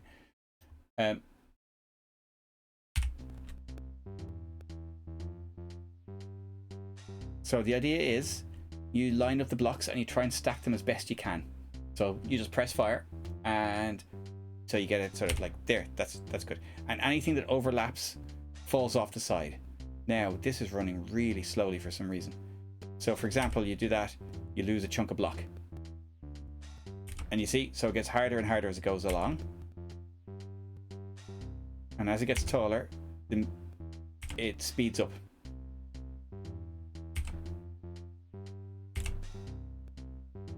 And also when it scrolls up, the music starts sounding, the music speeds up as well.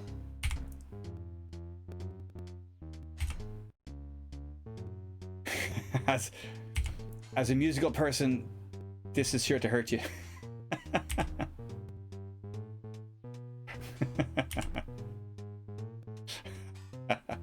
Yeah. That's it. There's a way to go. I'm running Amiga 3 on. Oh, there's John as well. Yeah, it is. As Nivrik says, I love how jank it is. Admiral Jed, thank you for the follow. Welcome in. Welcome in. Good to have you. So Windigo, you're running Amiga Blitz 3 in a Pi Storm. Yes, absolutely. And you know what? I should really do that here, because I have my development machine set up, and it's basically it's a 1200. It's mostly used for hardware development, but I use it for software dev as well. But it's when you're doing stuff like this where you're banging the hardware, I like to oh, that was very slow as well. Everything's just getting slow today.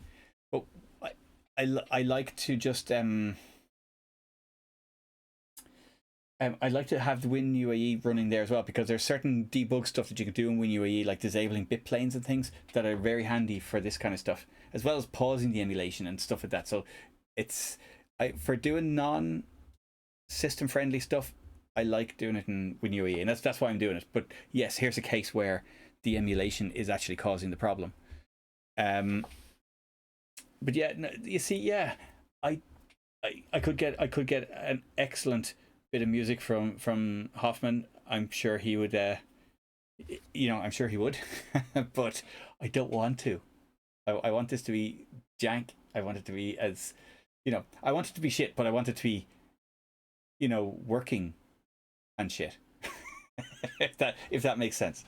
But anyways, yeah, there you go. So I'm happy with my my 2-bar loop. My wife's a professional musician as well, and she yeah, she hates it. She did offer some advice on it, let's say. But anyways, yeah, and what it is see the how I've done it is the tune is just a single sample, so it's nice and short, so it fits in chip RAM. So it's so that makes it very easy to pitch bend it, because all you have to do is just change the frequency on that channel. It's actually more like in a mod, it's a little bit more difficult to do that. It's a little bit, you can do it, but it's a little bit more involved. Speaking of which, there's some music back again. But anyway, so that's where we are. Amiga Game Jam 2025. Yeah, for the I doubt this would be an arcade kind of game. Although, you know, like where I saw it was on in the games arcade on the ferry between the UK and Ireland. So, you know, it's there you go. But anyways, yeah. See, the problem is that when you play samples with DMA, which is what I'm doing, you're limited to 128K. So I had a much longer tune, and it was a bit of a mess, but it was 8 bars or something like that, and it was it had slightly more to it, but it's basically, you got the idea. But because I had to fit it all in 128K, I had to drop the sample rate really low, and it just sounded really shit. So I said, let's cut it down and it'll be fine, it'll be better. Let's take off debug mode, because I just want to see what it's like without the flashy text. And also, let's see what the hell's going on with the emulator. Why is it not running as fast as possible? Because JIT is not turned on. That's why.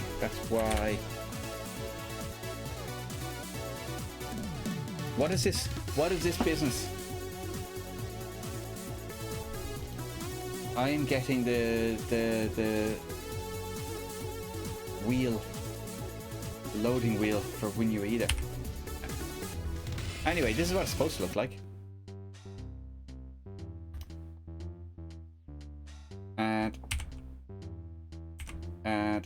And that's the idea. But you can see there that the blit is also causing problems as it falls off the screen. But yeah, I guess that's going to fix itself the same way. So everything looks okay there. Oh yeah, but we know that is to do with, watch, if I turn on Cycle Exact in the chipset, you can't see what I'm doing here, but Cycle Exact, it's perfect.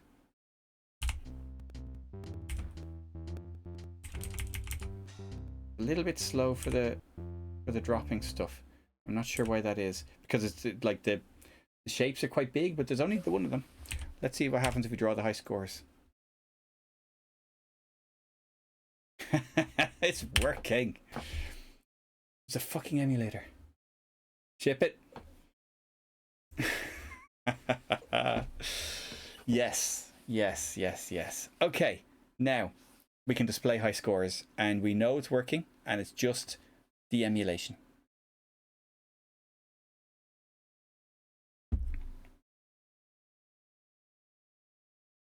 So all the difference between normal and competition mode is, and competition mode was also Nivrig's suggestion, is it instead of just saying 1 point per layer, you get points for how much overlap there is. So it's really little overlap, you get very few points.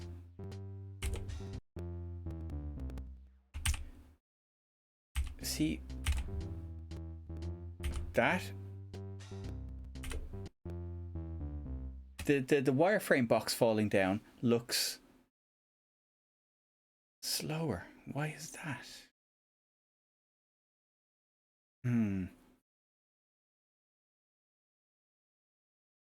A package arrived today for harebrained invention idea.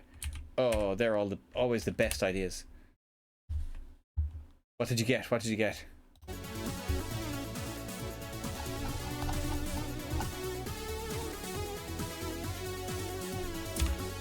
Let's go fast as possible again.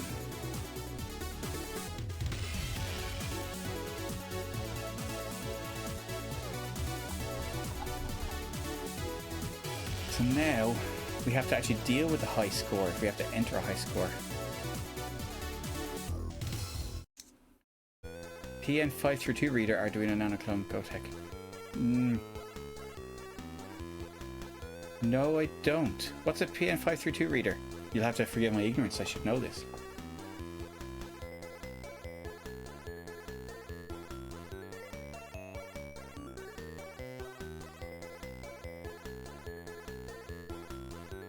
Oh, Yes, I see where you're going with this. Ah, nice. Yes, absolutely. Yeah. Oh yeah, yeah, yeah, yeah. I can see that working.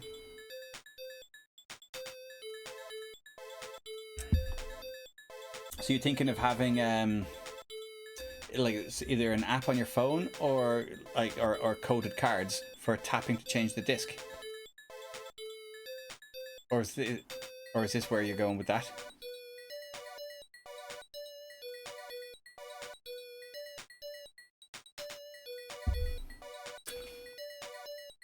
Um, stickers of floppy disks. Oh, oh yes. Oh, I see. Yeah, yeah, yeah, yeah. Okay, that sounds cool. That sounds cool. There is you're probably already on it, but there is a blue pill based module for controlling a GoTech, and if you haven't looked at that, that might be worth looking at for some code. And that's yeah, it connects. Well, basically, it connects to the GoTech and lets you control the GoTech, but you by I2C. But you could, you know, the code is there for doing a lot of the stuff, and it can be used for connecting the keyboard, yeah, and for controlling the GoTech with the keyboard, which is very clever. So it intercepts the keyboard signals, and so I take it what you're doing is something similar, but without the keyboard bit, and I like it. I like hacky. I have I don't know if you were here for it, but I have a Bluetooth audio module that I built for my Amiga, and it's hacky, as in removing resistors from the motherboard, hacky, soldering wires to the pads, hacky, bad. But it means that I've got a little mini mixer in my Amiga, and I can mix output, from example, for a CD drive and the Amiga audio output, and mix them both together, and then output them to the original phono sockets as well as to Bluetooth. Now, it works. The only problem is it's like a half a second's lag, which makes it annoying to play games with. Basically.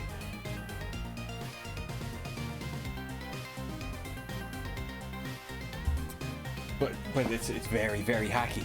So that's the thing. You're going to just solve the Arduino, just go text up and down buttons and put numbers on the NFC. Well, have a look. It's one of Keir Fraser's projects, the blue pill thing, and it might have some code there that will let you control the GoTech more elaborately. Because it connects to the I2C, and just, you know, it just sends commands to the GoTech. So it's literally like, you know, connects to the network, the same network that you would have the little OLED screen on and things like that. So definitely worth checking out. I have a little Bluetooth module somewhere.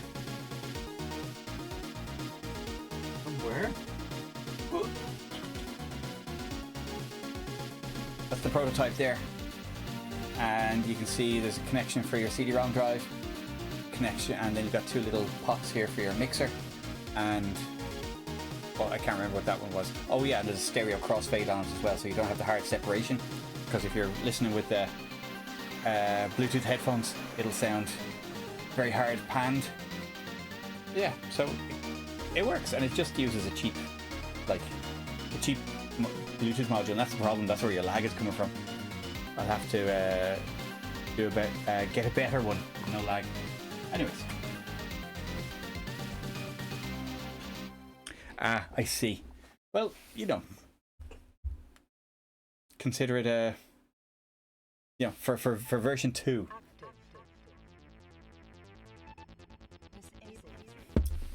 But yeah, that sounds like an interesting project. All right, I like that kind of thing, injecting signals and that kind of thing.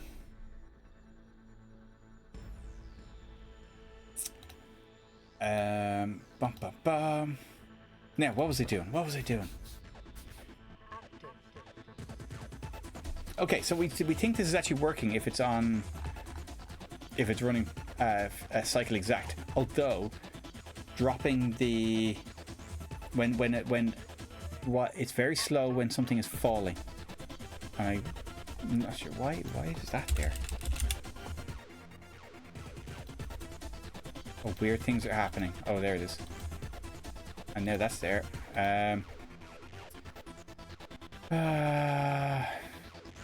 Falling.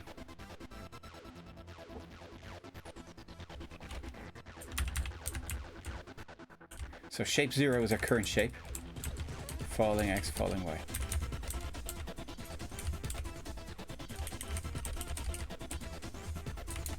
Oh, I see. Because we're drawing both blocks. This is the problem. That's why it's a bit slow, because they're both big chunks. Big shapes. I could probably optimize that because I'm using big chunk bitmap to make it smaller. Okay, so the next thing I wanted to do, so we're going to ignore the glitches we see that are due to the racing the beam and stuff. This is I was going to say this is annoying because it's not. Yeah, WinUE is taking a long time to start. But if we go to here, we're getting our press fire glitches. That's fine. We know that's fine. It's all fine. This one's fine. It actually looks okay. What I'm going to do is I want to restore the bitmap that was behind. Yes. The problem with Kubelit is I need to have an extra bitmap to restore from, because if you're playing the game, you have to. Most of the time you're going to blit on top of an existing shape, and I only want to draw the current tile. So that previous tile, the grey tile there, that's not being drawn every frame. So I'd have to restore that from somewhere, and that means having a second bitmap to restore from, like a triple buffer. James would be delighted to hear about. But I don't know how I am for RAM, and I'm already being very what would you say, very Siafu, thank you for the follow. Cheers, Sláinte. But yeah, so I'm not. Yeah, I am using much. I'm being a bit flahulach, as we would say in Ireland. A bit RAM happy. So a lot of stuff is allocated in big chunks. It should be. But basically, when it scrolls up, it's a 32 color screen, but it's double buffered, and it scrolls up, and it's basically twice as high as the screen. And that's double buffered. So basically, you've got 4 screens worth of data. Now, it's still not a huge amount, but then you've got the big long audio samples, and so if you miss basic programming, but you only did in college. So this is, yeah. Are you an Amiga guy, or are you? Yeah. What's your background? Because this is yeah, exactly, yeah, because once the stack will get higher than the screen, and then it starts scrolling, that's when your music goes all mental as well. But yes, this is Blitz Basic, which is kind of like a very popular basic on the Amiga, and it's used for some pretty serious games. Like the original Worms was written in Blitz Basic, for example. That'll be the one that everyone knows about. So this is the idea. Why did my score not update that time?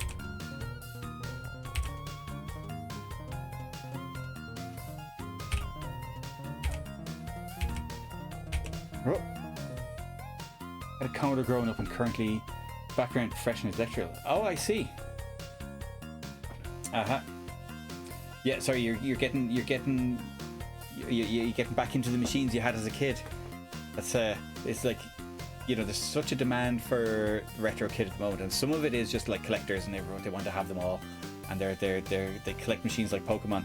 But some people are just, oh, I had a C64, I had an Amiga back in the day, and so they're buying it and buying like the disk drives that they couldn't afford back then, and the extra RAM that they couldn't afford back then. There's all those kind of things.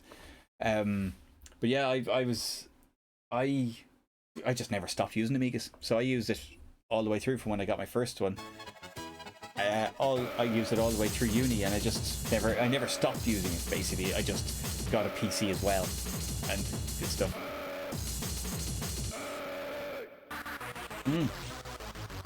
Well, I know people sort of, you know, Basic has a bit of a reputation, and it gets a bit rubbish.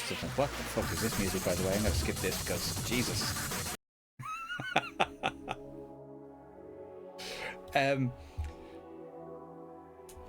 But yeah, it's like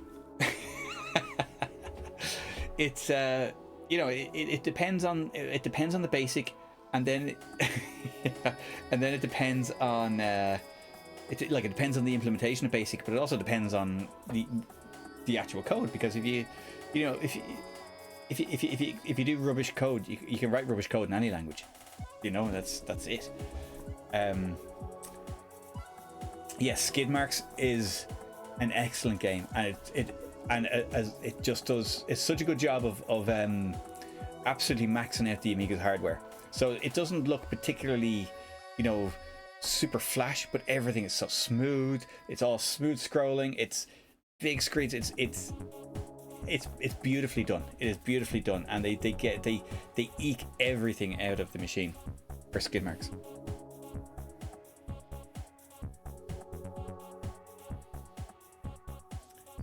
We bought a C64 after graduating high school from the only thing that doesn't work is the disk drive. Currently using a Raspberry Pi. Yes.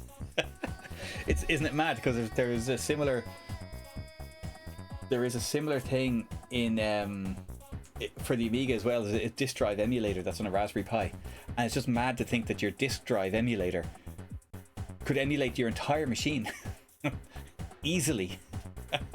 It's got so much more power than the machine itself, but all it's doing is being the disk drive.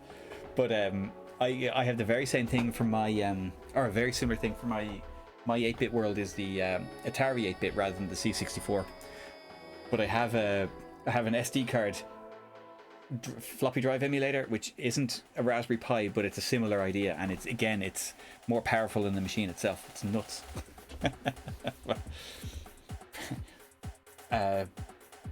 Bonus fact: it's called the biggest dickus. this module. It's by Lotharek. It does a lot of retro stuff. Do I have it there? That's the one there. Oh, where we go? Biggest dickus. Oh dear. If anyone hasn't seen Monty Python: The Life of Brian, you need to watch Monty Python: The Life of Brian. Yeah, you see that, and that's the thing that's nice about Skid Marks, is it's very smooth, loads of animation, and all the graphics were like pre-rendered and stuff like that. And it was the thing. Yeah, you can. The thing about Blitz Basic is that you can include assembly, and you can access the operating system and use the operating system optimized routines. So when you're, you know, when you're opening files and stuff like that, you can fully harness the power of the machine either way. And it's, excuse me, it is yeah, it's very nice like that. Yeah, but that was what was so mad about disk drives back then, that they were a full computer in themselves and cost as much as a full computer. It's mad. Well, yeah, and Blitz Basic does compile to, so it's not like back in the day when you're using Basic on a C64 or something. It reads each line, and then it runs the line, and then it reads the next line and runs the next line, and it does it that way, and it's actually quite slow. So it's when you have a compiled Basic, it is so much faster than an interpreted language. And actually, again, speaking of the Atari, there I have a basic compiler for that. As in, you can, like in modern times, you can compile anything on the PC for any machine. But I have a compiler for the Atari 8-bit, so I can edit code on the Atari and compile it on the Atari, save it to a virtual disk, and it compiles it, and it runs so much faster. And I haven't done too much with it, but I wrote a version of Atoms for it, which I must finish off actually. There's something for another stream. Some Atari 8-bit coding. There's Blitz for Commodore 64 Basic. It's not related to this Blitz though, is it?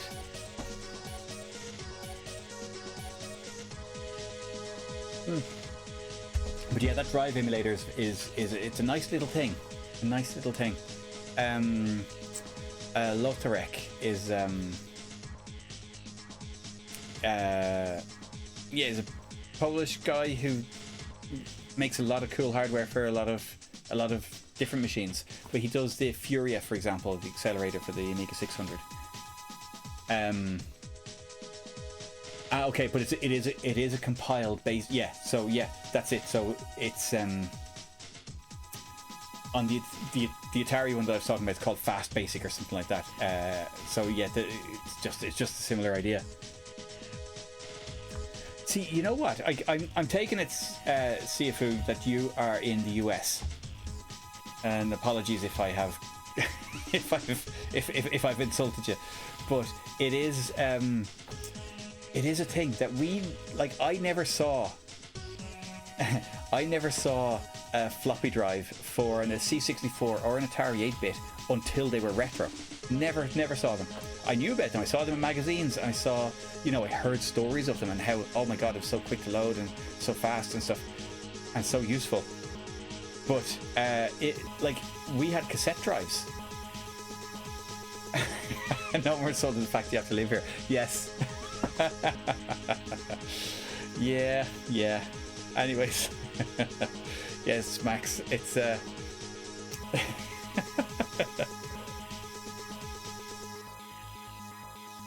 when you saw a video about assembly program on the Acorn Electro and you just type your assembly into Basic. Yeah, that's pretty cool. Because the BBC Basic, you could do the same thing.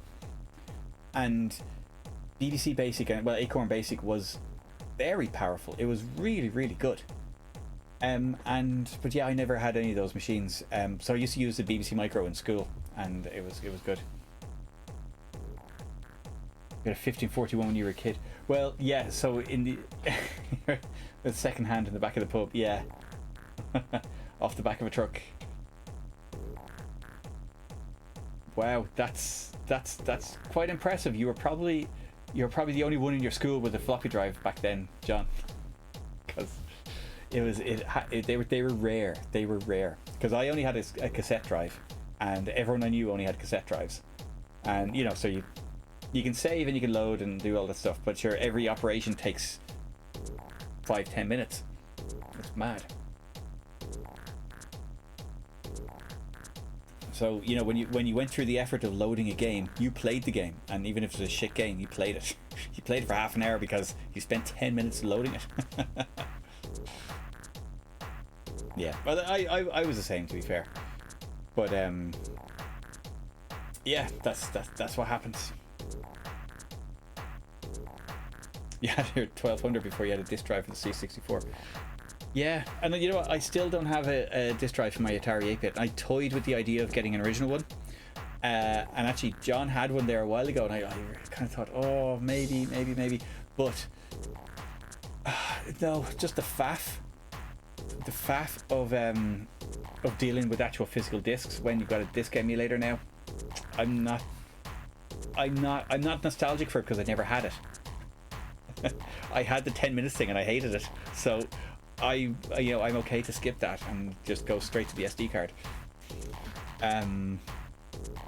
But even likewise, when I had my Amiga, I put a hard drive in it as soon as I could afford one, so that I didn't have to sit around waiting for discs to load and swapping discs out. And playing Monkey Island with or Monkey Island 2 on floppy disks was painful.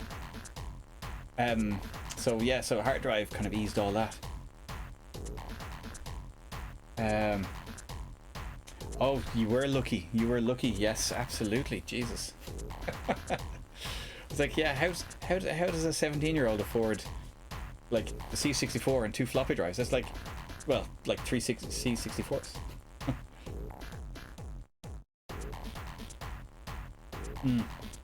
The thing is, Yeah, the thing is with the C64 is that the loading times are really shit because they fucked up the design.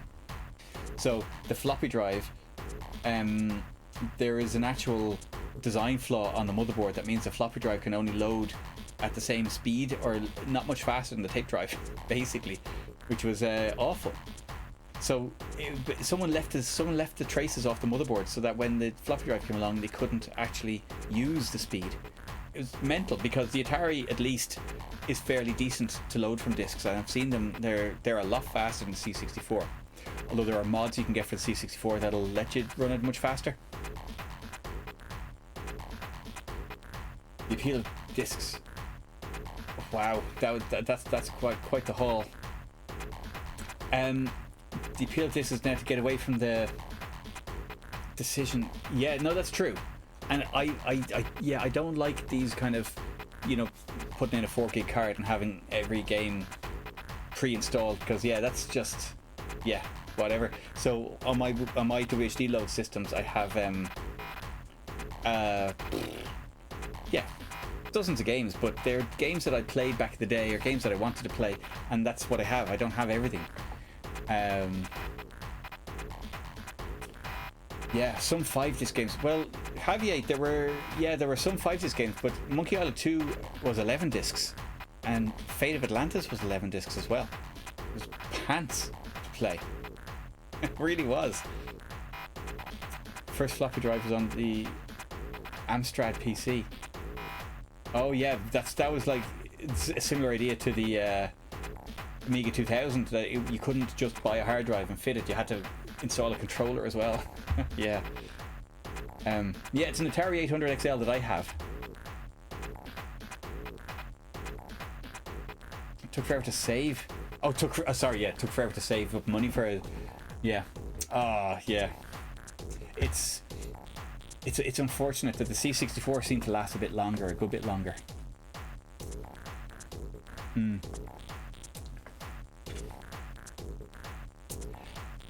Fast load carts. I'm trying to remember what they actually did. I can't remember the workaround for it. But possibly cut overheads that were used for handshaking or something like that. I can't remember how they worked. I remember reading articles on it as well. Dragon Slayer, because yeah, you were swapping it in there for the animations, weren't you? It was like I remember playing either was it Mortal Kombat, and Mortal Kombat with one button is shit anyway. But the Amiga version, there are worse versions, I suppose. It could have been a lot worse. But I remember when you did a fatality, the game paused and you had to put in the disc to load the animation frames. It's like, fuck's sake. It's awful. And that didn't even, I don't think that even allowed you to install on hard drive, and it should have. But there you go. Street Fighter 2 was similar, was it? Oh, you had to load the different players, so each time before each level you had to swap out discs. Yeah. Ah, okay. So the drive was connected to the cart and not to the motherboard, and so yeah, so you could do the parallel transfers instead of serial transfers, because it was something like that. You had to, instead of 8-bit, it was 1-bit, and yeah, so running it through the cart means it has 8-bit. I was into the serial port. Okay, but it basically, yeah, that's. Okay, yeah. Okay, I don't know how that worked, but there was something about it being, it was supposed to be parallel and then it was serial, so I guess it just runs the serial port much faster then, which is, if it can do it reliably, then fine. Never know the whole Amiga. Yeah, well, that's the thing. In theory, you can, but yeah, like Fryer was saying, it's the choice paralysis, and you look at a list of like 3,000-4,000 games, and it's like, what did I play today? And like scroll. Yeah, can't be arsed. Right, I'm just going to go and get another Guinness because I'm out of Guinness, and I will be back very soon.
Hazy Jane.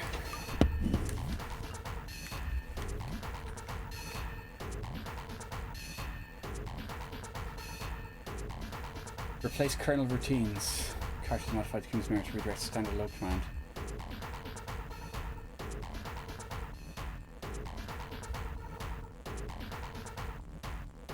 At 417 bytes per second. Good God.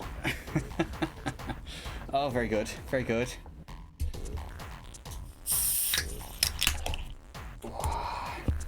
Yeah. Oh yeah. We do a 2-part pour this time? Yeah. Yeah. I see how it works, but yeah. I vaguely remember. Oh, it's a beautiful thing. Can't see it with the shine on it. Lovely. It settles very quickly coming from the can. Sláinte. Slange. That wasn't a 2-part pour, that was one. That was a half a pour and then dump the rest in. Oh well.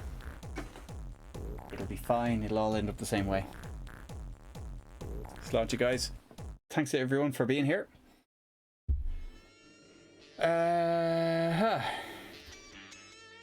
Okay.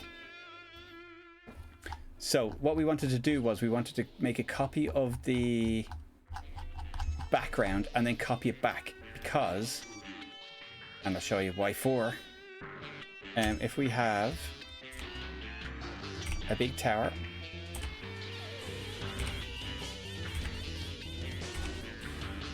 that's bigger than the high score window or high score table,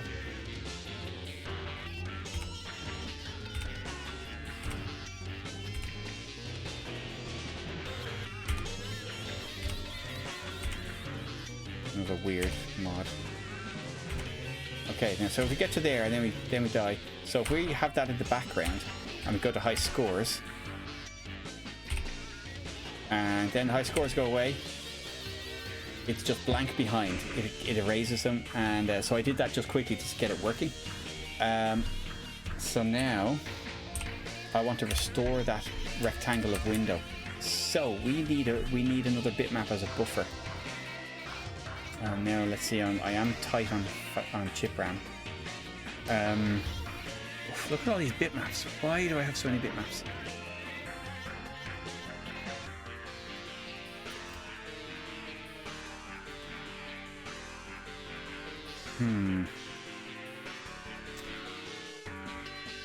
Yeah, Caffeine OS is a it is a good setup, to be fair. I like to do my own installations and do everything by hand, but that's just me. For getting started and having all the cool stuff already installed, it is quite good, especially for a PyStorm type setup. Can I reuse one of these bitmaps? Are any of them big enough? What size is my high score window? Draw a high score frame. So it's 201 pixels. 60 to 260 is 201 by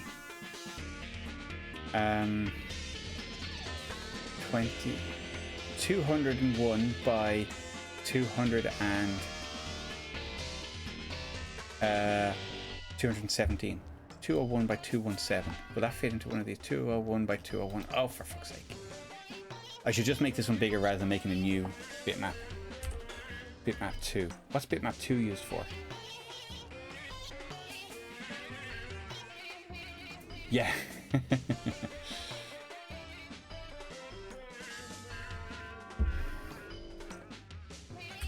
Let's just add an extra 16 pixels onto this one, and that will well, let's make sure everything still works first off.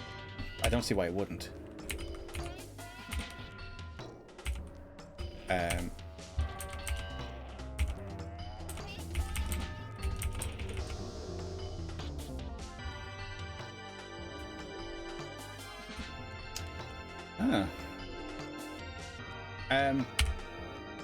I see. Well, I've only briefly used Caffeine OS because, like I said, I tend to use my own builds. But yeah, Brilliance is kind of a big one. I'd be surprised if there wasn't some kind of patch for it or some workaround for it. You know, I'm sure lots of people have tried to use it or used it. Okay, so let's use bitmap 2 as a buffer.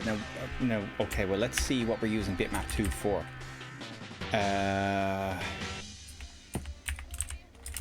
Bitmap 2. I can't remember. 0 and 1 are our main screen buffers. Bitmap 2. Bitmap 2 is where we draw our shapes. And that's all. Cool. That's fine. So we're not drawing shapes when we're on the high score screen, so we don't need it. Ideal. So draw high score frame. We should do it here. We should back up the. So let's do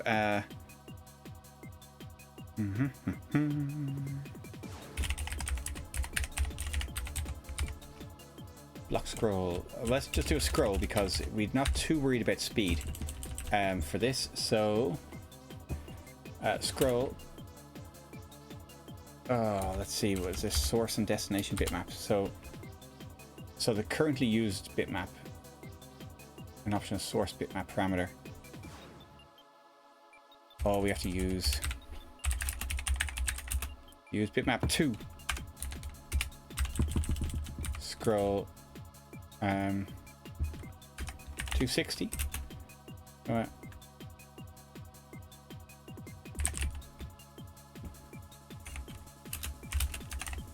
Is this right? So scroll x1 y1 with height. x2 y2. Okay, so x1 y1 201 217 0 0 of bitmap 2. Oh, source bitmap will be db. Or they should both be the same at this stage. So let's do bitmap 0.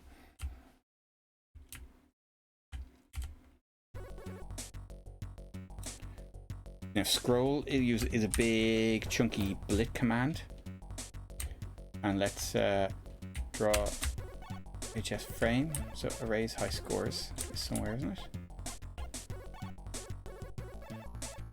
Oh no, erase high scores is just a mode. So we just need to reverse this.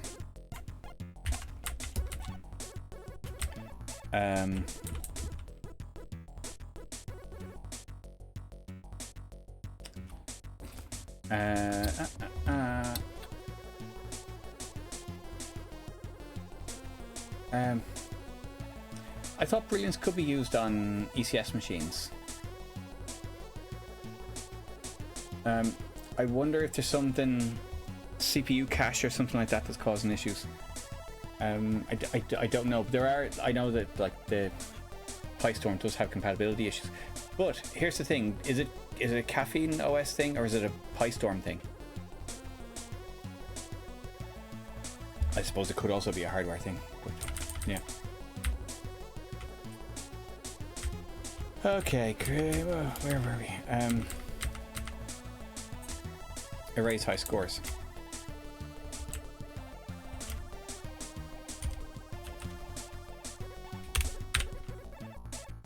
So, oh, that's not what I wanted.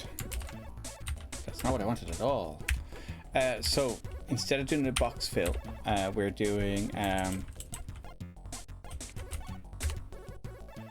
scroll. We're going to do 0, 0.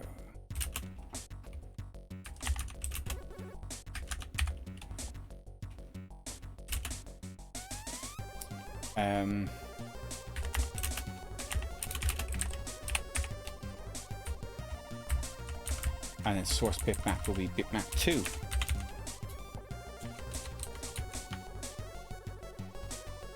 I just wanted to draw frame and use bitmap 2, so we have to go back. I forgot. We should put that back where it was. Now, let's see what happens. High scores. High scores. Nearly. Nearly. What? Well, where's the block gone? What the fuck? Oh. I've done something terrible here. No, I have. What has happened? What has happened? But anyway, that's it. There's a crash. There's a proper bona fide crash. So there's a crash counter.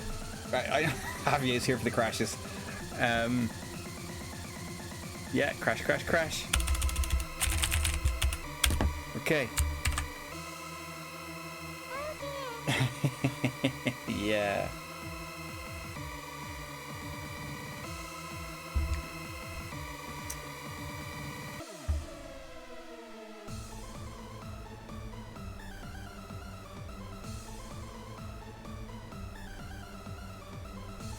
Something weird is happening with my WinUAE as well.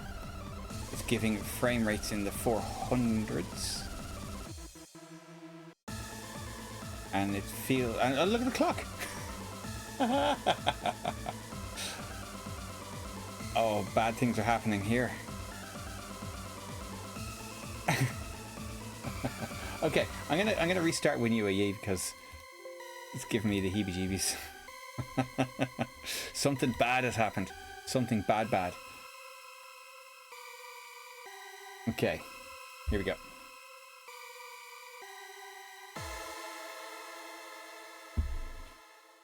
Oh well.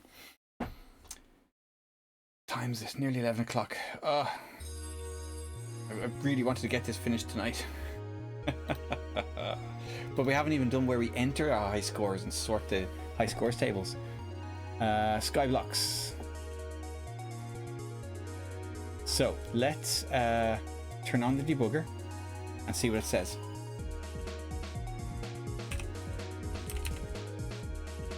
Yeah, exactly. Illegal scroll area. Ooh. So draw high score frame. So illegal scroll area. Okay, so I had actually doomed the machine when it started before I drew the high scores table, but it still drew the high scores table and then carried on until it fell on its arse. But that is the Amiga way. Good night, John. Thanks very much for dropping in. Appreciate it. Thanks for the chats and cheers.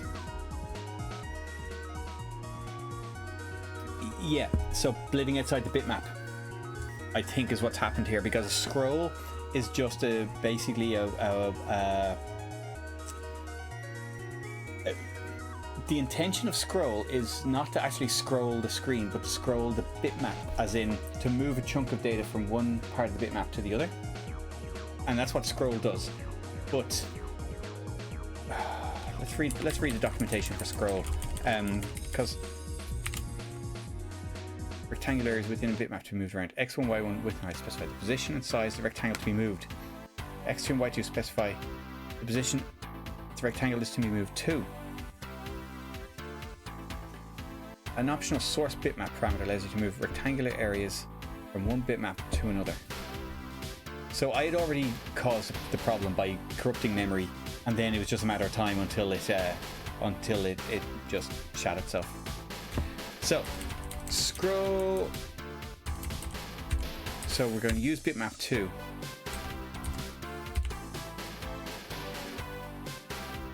So we're doing scroll 260 cam y plus 20. So from bitmap 0. Yeah, block scroll is alignment. Yeah, so block scroll is much faster, but only works multiples of 16. Because it does yeah, basically it's a lot faster, whereas scroll can be any arbitrary size, like the difference between blit and block. Same thing.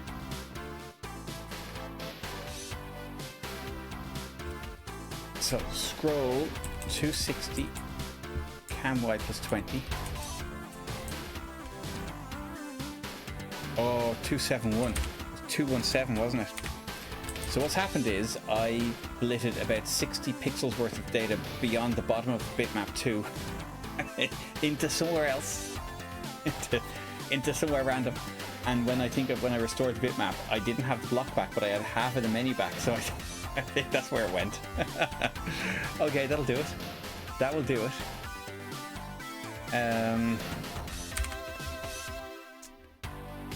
And so let's just go back up and make sure the other code has 217 instead of 271. It's 217, yeah.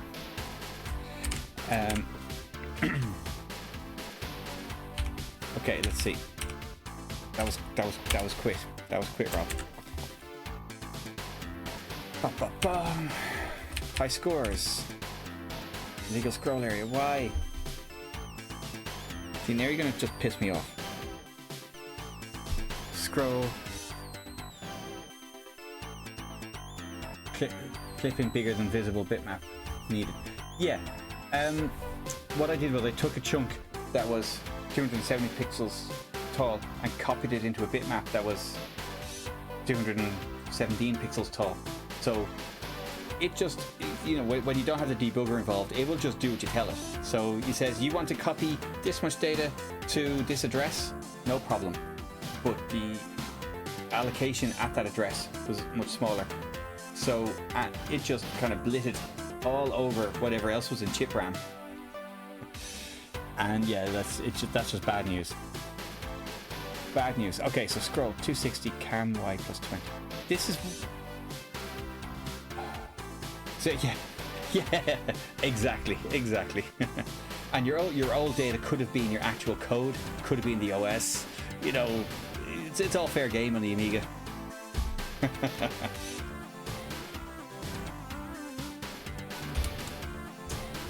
Oh, that's a good point actually. Am I getting that RAM back? I kind of am. It's freeing up the RAM again. Okay, so let's do this smaller. What I'm going to do is I'm going to comment out this line. I'm going to copy 20 by 20 rectangle and just see if that works. What's my limit? Illegal scroll area. Why? X. Oh, fuck you.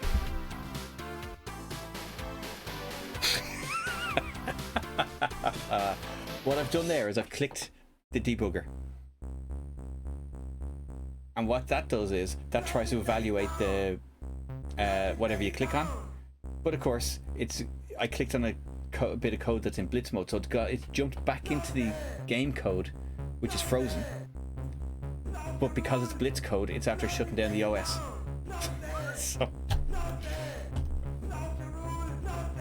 So I'm gonna call it a crash. Self-inflicted, but that's a crash. I have to reboot.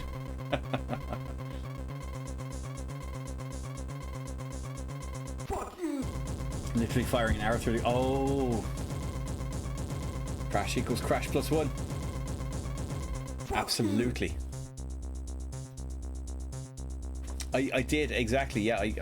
I gave myself a race condition there.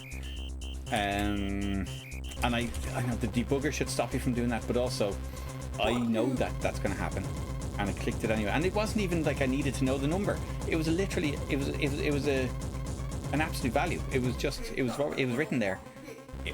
If the OS hadn't shut down, it would have given me just that same number back. But oh well. Yes, some yes. Soothe my frazzled nerves. Okay.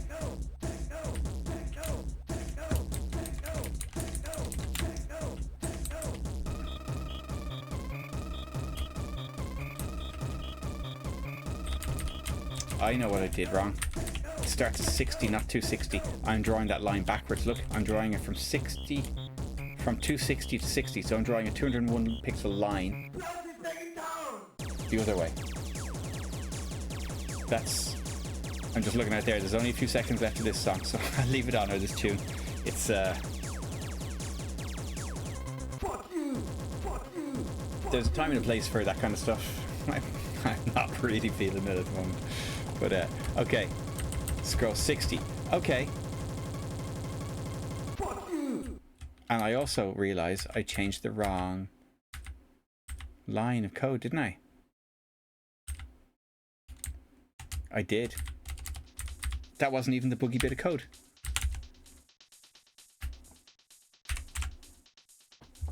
So let's see what happens now.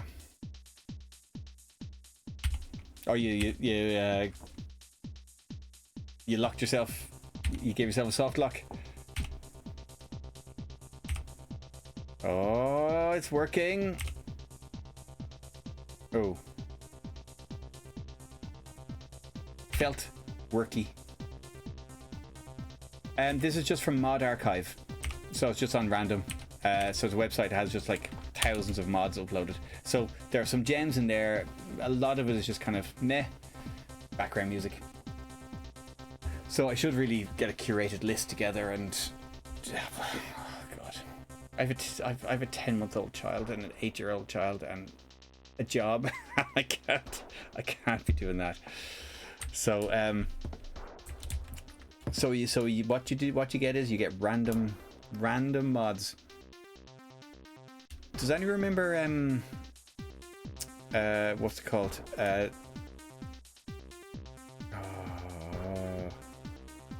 There was a website that had all you could add quotes from IRC. You just submit quotes from IRC chats to was it QuoteDB?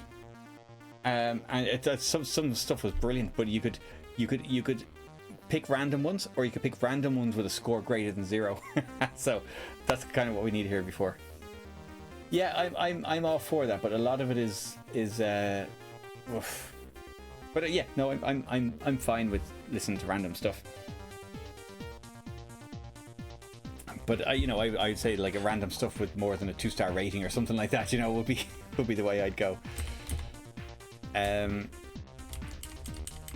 Okay. Now, why didn't this erase? So scroll. So we're using bitmap DB, and we're gonna copy from 00, 201, 217 from bitmap 2 to 60 and 20 plus cami.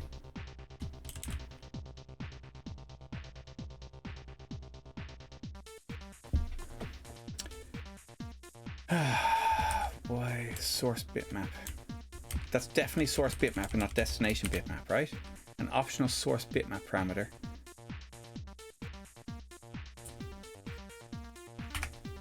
I suppose it would be, because if not, when we did this down here,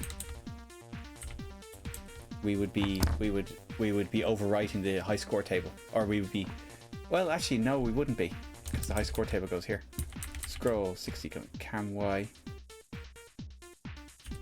plus 20 xy width height x2 y2 is the destination.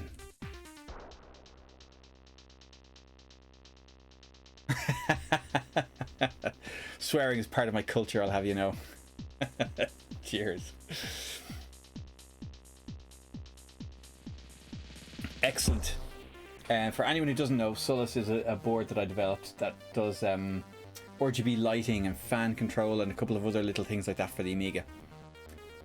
So that's what it is. Slange, yes. Sláinte. Because this is a funny thing between Scotland and Ireland, because we have a very common Gaelic language, but they're pronounced very differently. So I can see like Scots Gaelic road signs and I'll understand them.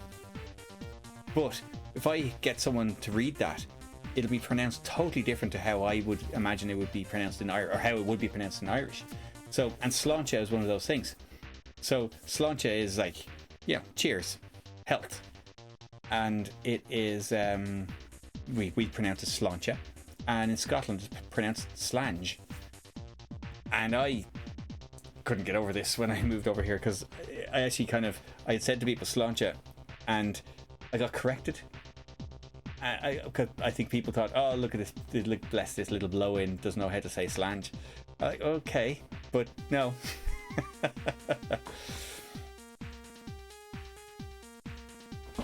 So yeah, anyways, there you go. Right, But yes, swearing is a big part of my streams. A big part of I have a bit of a reputation in work for swearing as well. So it's all good. It's all good. It's all fun and games until someone gets hurt. What is going on here? I have an idea. I wonder if the blitter is it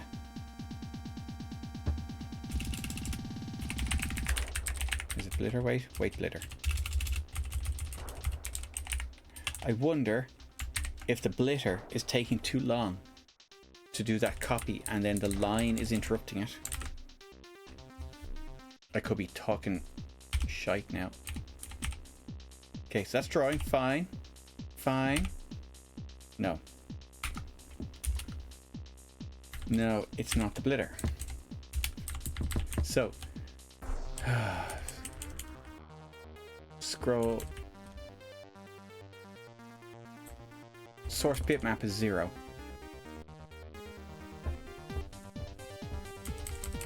We're copying to 0, 0 of bitmap 2.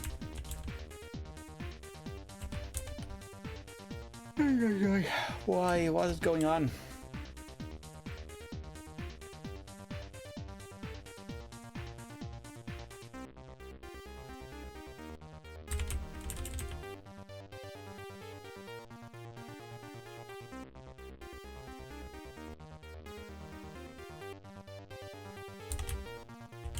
I have an idea. Let's not use the spare bitmap, and then let's copy it to. This should produce the same image, just blitted over 20 pixels high. 20 pixels higher, sorry. Let's see what happens. Or 20. I don't know what's happening anymore.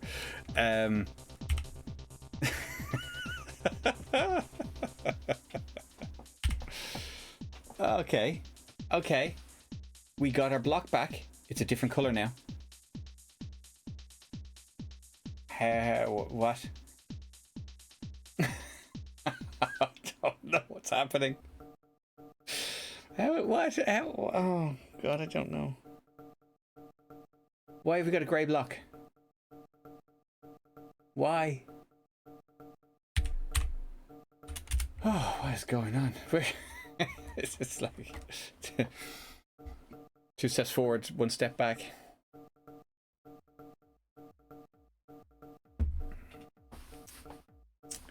Yeah, it was working and now it's not working. But okay, so anyway, but yeah, what we're doing here is we're making sure the copy works. So the copy did work, but now we want to copy to bitmap 2 instead. Fine, that should do that. So now bitmap 2 should be the source of scroll 0 0 201 217 to 60 and 20 plus cam y from bitmap 2. Let's make that 0 from bitmap 2. From bitmap 2. Legal scroll area.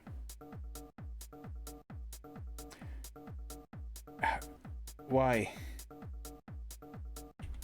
Oh yes, because we're already halfway down. Yeah, no, that's a fair shout. That would have crashed the machine. Hold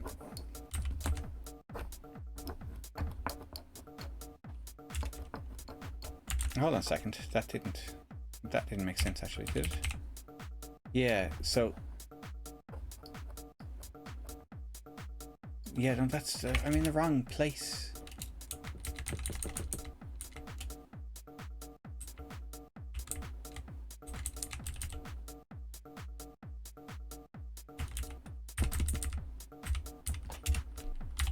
Yeah, fine. Cam Y is quite low down. So that should be fine.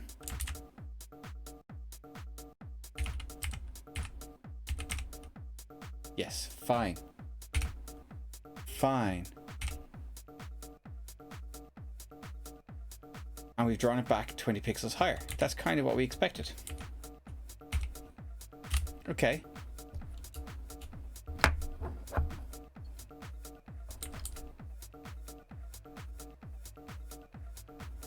Oh, I know what's happening. It was working fine.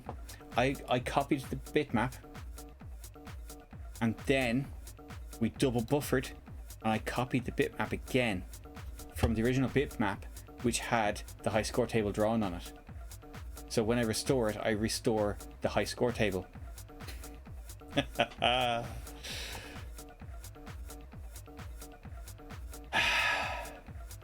Stupid, Rob. Stupid.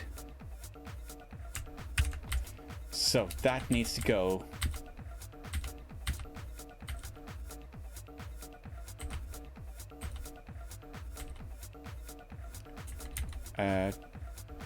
Draw high scores.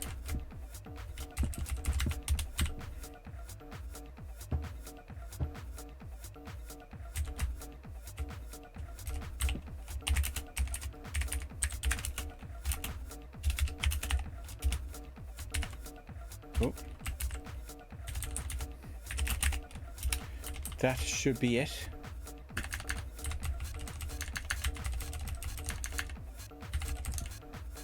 Maybe that's what we want, is it?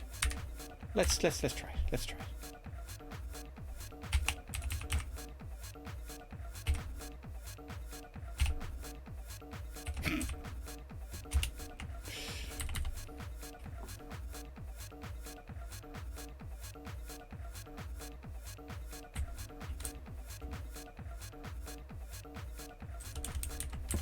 Why is that happening? Scroll.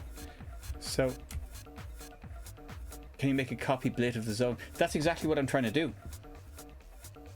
The scroll command is making a copy of the bitmap.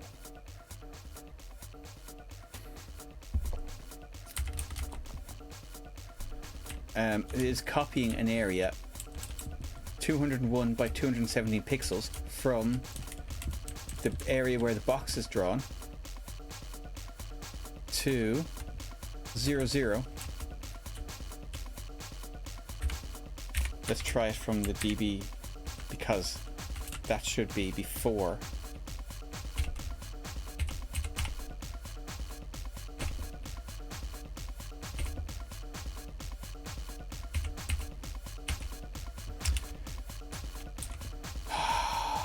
So close.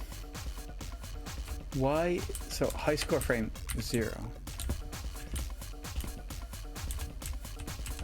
I just want to disable this and make sure something isn't happening otherwise. This should do weird things. Oh, I know why that's doing that. It's because I use that bitmap for drawing the shape, and so when I restore it, it's restoring the shape that I had drawn previously.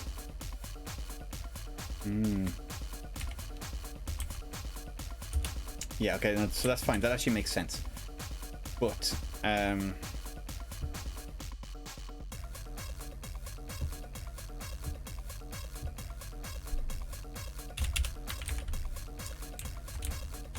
HS frame. So we shouldn't be actually drawing anything. HS frame should never go back to 0. Should never ever go back to 0. It should be 0 just once for one frame, and then it should carry on its merry way. So use bitmap 2 and use bitmap.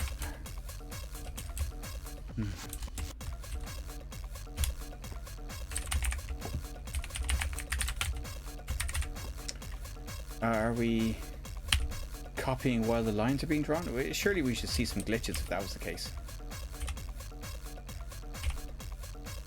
No, it's the entire thing.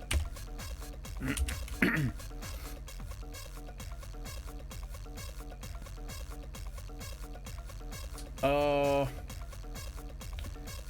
fuck's sake. It's because when we go to redraw the high score table, we go back to draw high scores. So,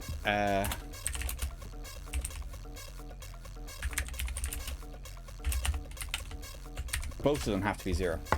Now, I think we're sorted.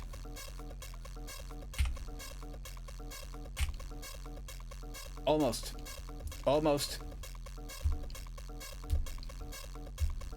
And we've got a grey tile back. This is great. Yeah, it's working. Almost. It's 20 pixels higher because that's what I did. So the restore.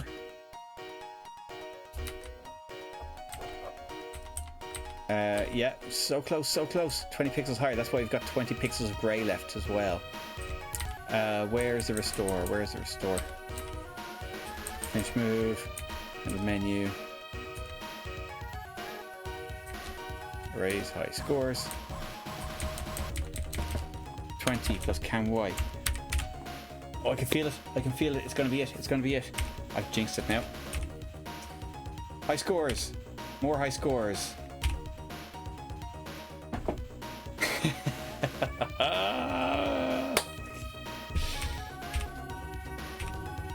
Okay, it's slightly glitchy when it starts, but yeah, I think that's, yeah. Again, I think that's because of the same thing as the quit thing there. I think that's because the emulation is not 100%.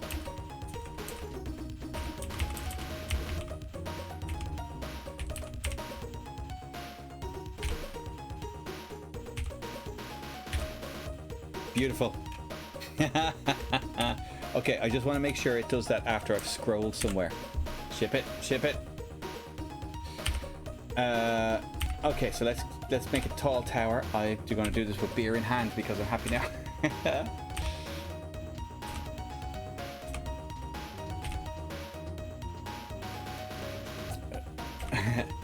07 Commander.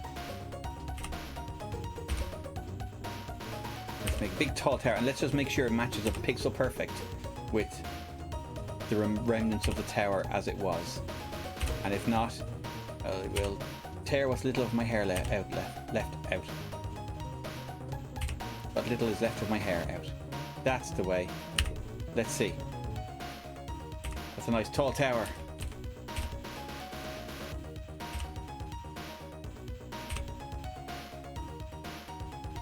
That looks spot on. Hey.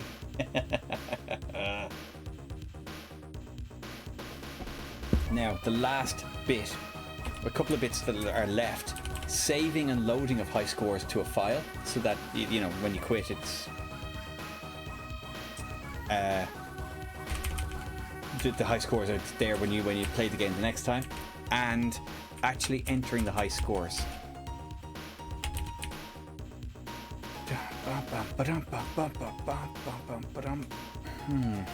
Entering the high scores. Network game.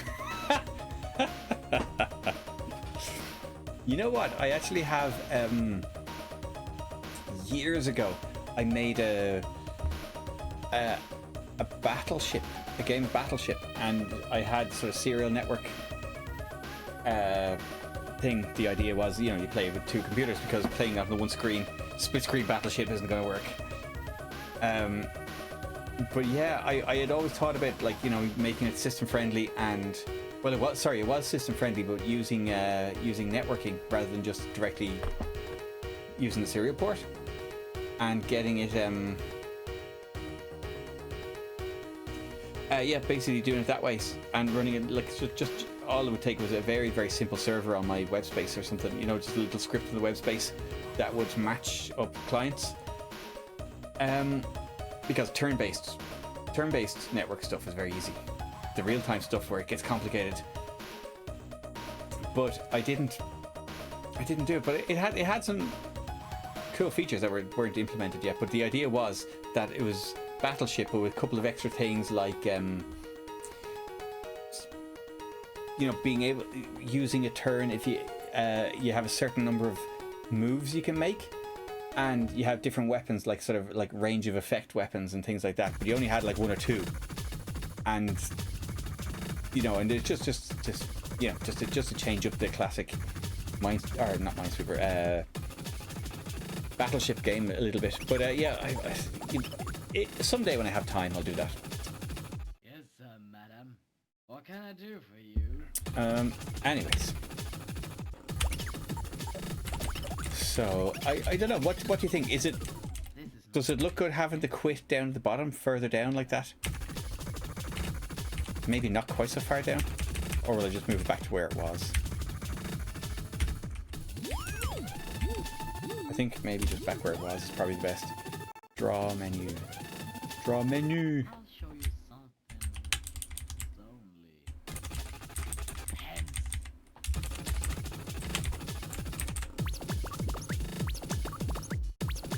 This is mental. Certainly, sir, madam.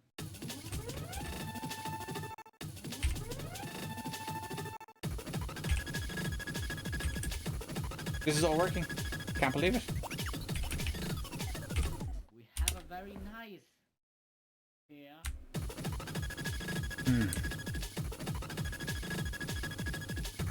So now the next thing is...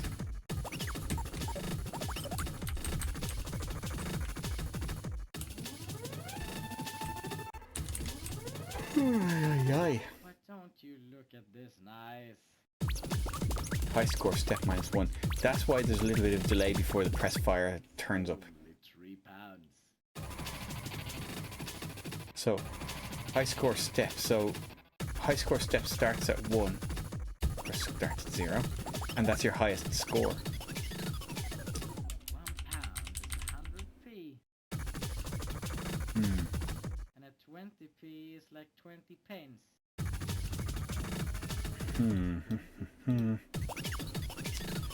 Let me think about that. So, 15. Or 2 pounds 15 pence. So we'll need a new mode for start.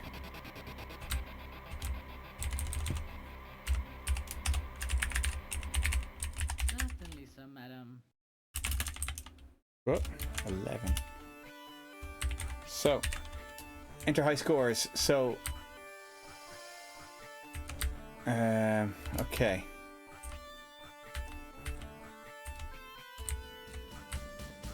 What I should do is add comments for these.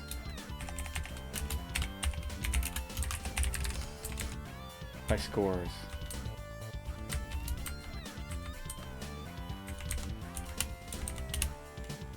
I'll put a little tag in as well. So what that'll do is that'll put them in here as... Oh, all the capitals go first. Oh, it's in alphabetical order.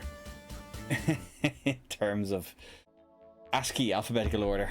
Right, so the capitals... A capital trumps any lowercase letter. Or any capital trumps all lowercase letters. Whatever. Anyway, yes. So, that's why these are all up at the top. That's cool, actually. Good to know, good to know.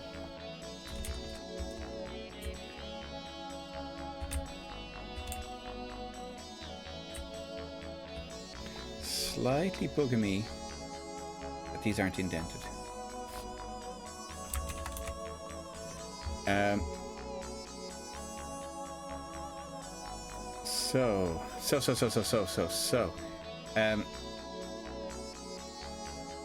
We'll need a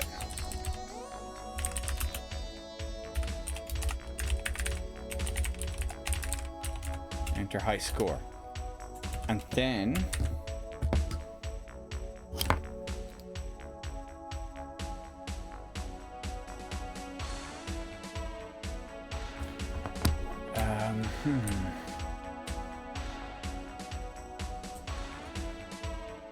so we need to go and look at the game over, which decides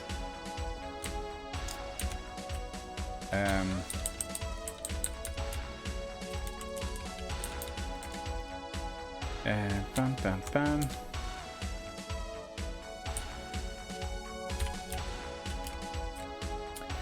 What we should do is we need to go to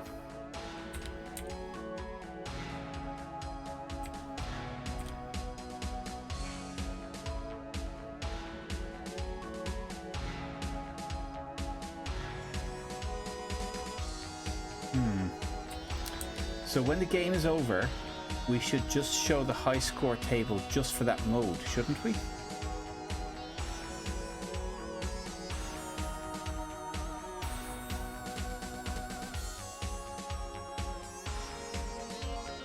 We just need an extra flag, because if we're in game over mode,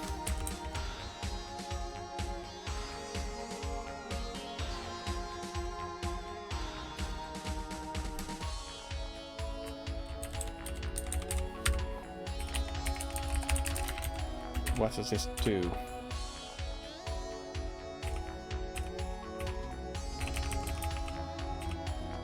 Oops.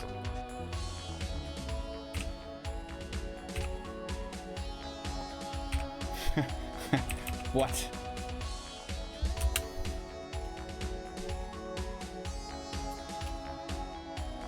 Oh, okay. So mode is a draw high scores.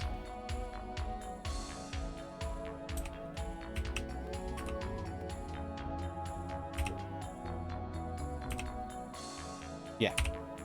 Fine. Cool. Excellent. So what we need to do is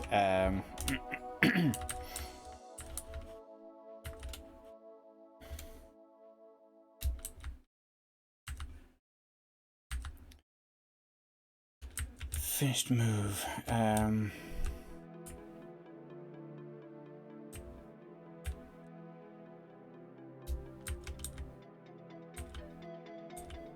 Where's our game mode? Game over flag. Game mode is normal or competition. So is normal 0 and competition 1? Just want to take a bit of a shortcut with this. Game mode normal and competition is 1. Okay, yeah, fine. So what we can do is game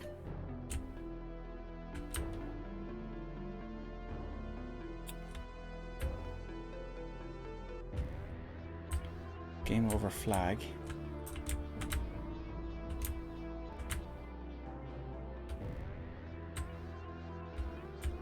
Okay, we have to have a game over flag of some sort. Was it HS page equal to game mode, and then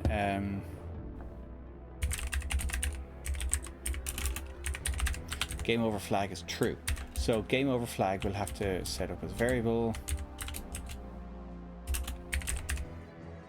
Game over flag. Yeah, that's a good point actually. There was a second crash. What's going on? My crash counter has crashed. Let's give that a 2. Oh yeah, because I have them tied to keys on my numpad, and I think I might have accidentally pressed the minus. Yeah, yeah. It's a VAR. This is shocking. Game over flag. But yeah, I think that was probably banging the keypad. The numpad. Okay, so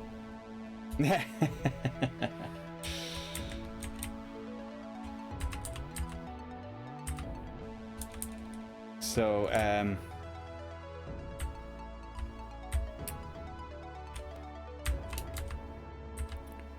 draw high scores. Okay, Sam. Draw high scores. Yeah. Okay. So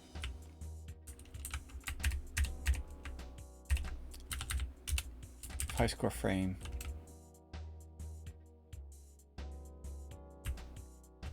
HS table is 0. Indeed.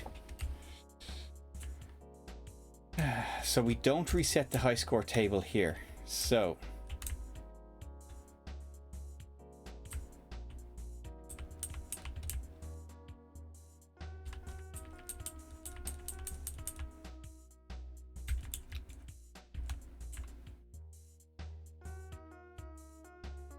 where do we update HS table? Oh yeah. Mode is in draw high scores.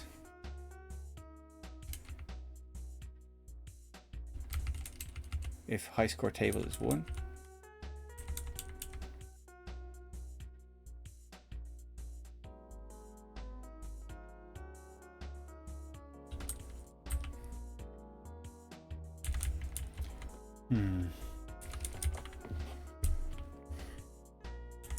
So this bumps up the high score table. So if you press fire and the table is 1, then we go back out.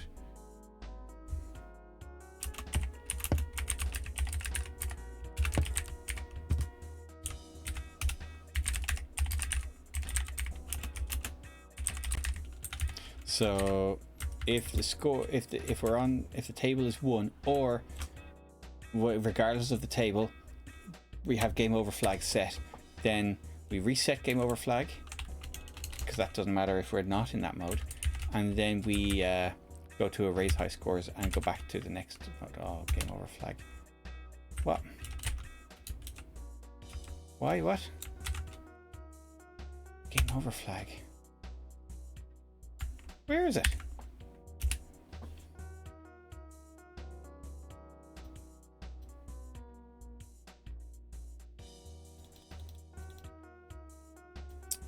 Oh.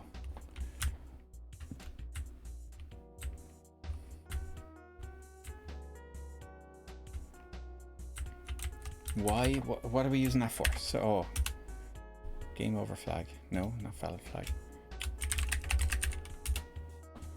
Game over flag.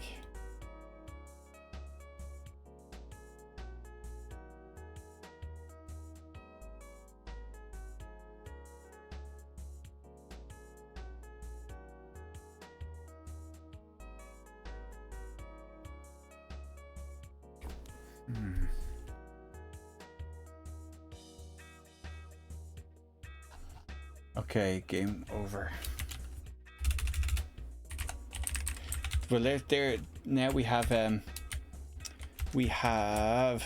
avoided a fairly big bug there, because that would have been a bastard to try and find, but because of blitz checking that you've already had, you know, that the variable's already been declared. That's something that only came in with AmiBlitz, is this extra variable checking. Anyone going to Kickstart 3.0? Oh, there's a what would you say,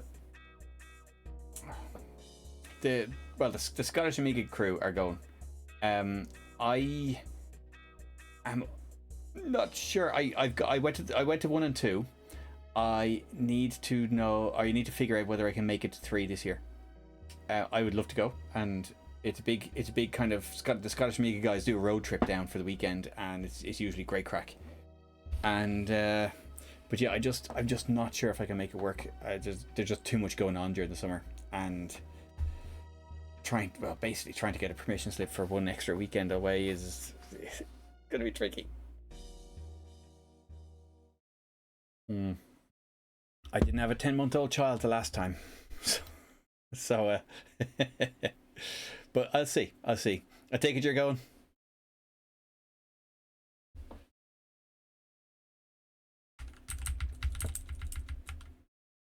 Okay, so let's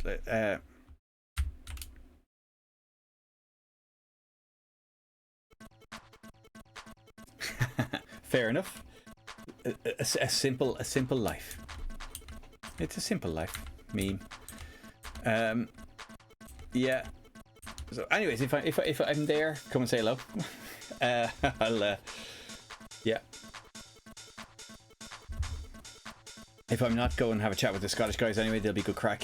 They'll probably be drunk, probably be playing sensible soccer, probably be giving abuse to everyone.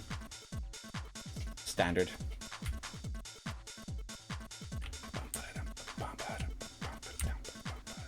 I forgot what I was doing. Okay, so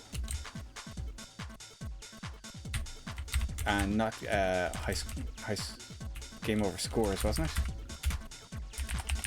Game over scores. You're from Ayr originally? All right, I see. Ah, very good, very good.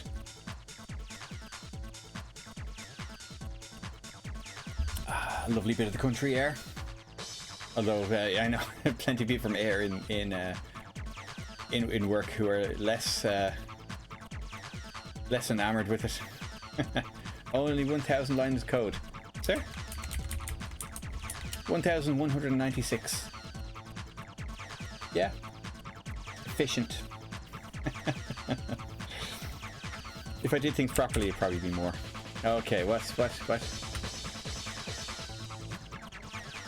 Variables constant must be declared.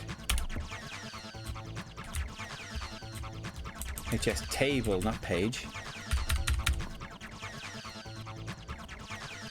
Exactly. Yeah. No, that's kind of the general consensus. Is that Ayr itself is a bit But Ayrshire is nice, and yeah, like I've been to bits of it. Yeah, nice part of the world, and I know some very nice people from Ayrshire. So there you go.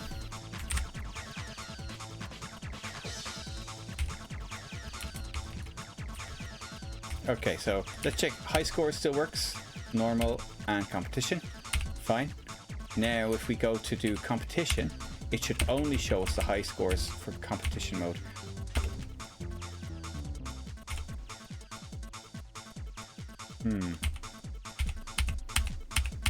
Uh-oh. Oh no, it's still running. It just got itself stuck. So how did that happen? Game over. Press fire. Draw high scores. High score table equals game mode.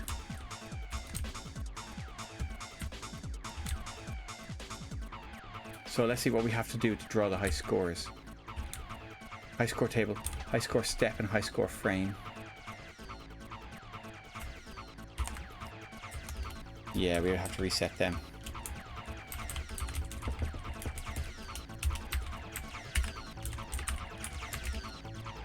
Let's try that.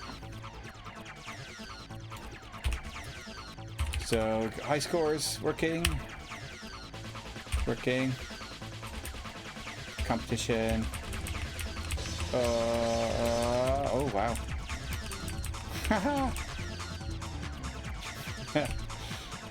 Okay, and it just shows you the high scores for competition. And then back to the menu. Although it didn't restore the entire graphics behind. Because I moved it out, didn't I?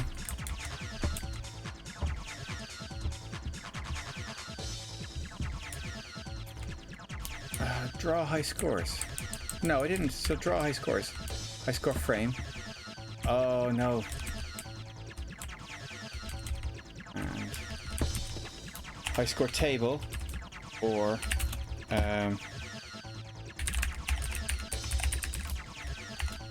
game over scores is true.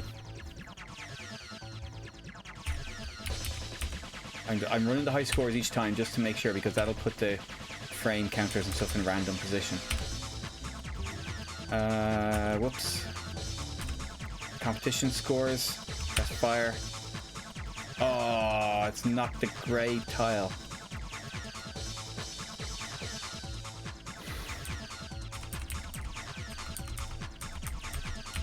Let's just make sure this works.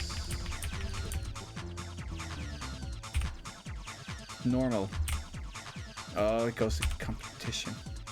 So that restored. Okay, so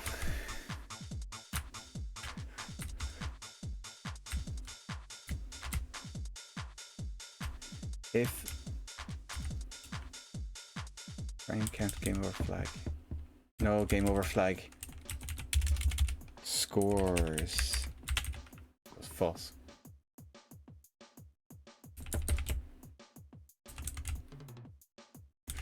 Yeah. So, case high scores.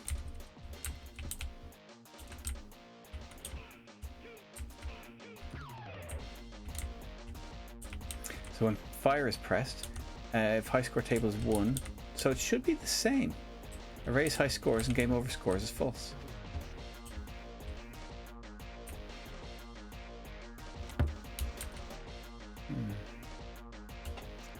Game over.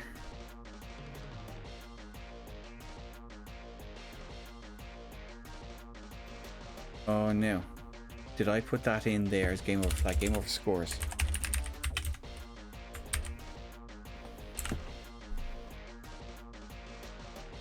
That's exactly what happened there.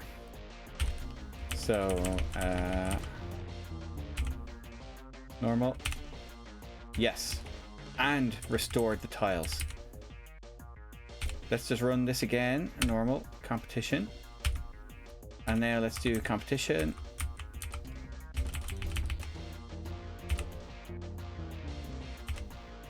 Competition. Yes!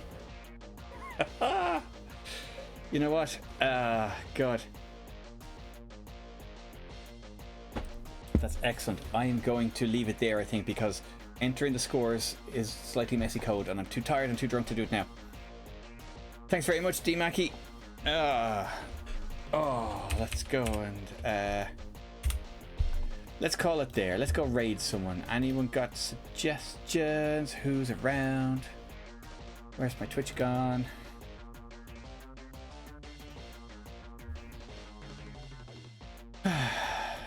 Happy with that progress. So we've got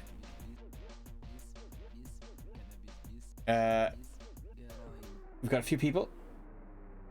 Thank you very much, and you too, D Mackie. Thank you so much for the chats and for the kind words and for calling in. Good to have you here. We've got a couple of different musician channels that I like, and we've got Amiga Live. We've got Kiffer Geo playing Pillars of Eternity, which is a D&D kind of thing.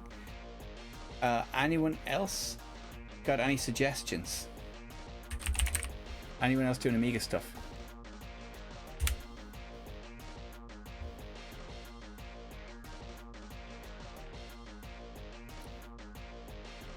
Power Tube. It's a strong 1.0. Yeah. Let's see. I'm not seeing that much. See, there were loads of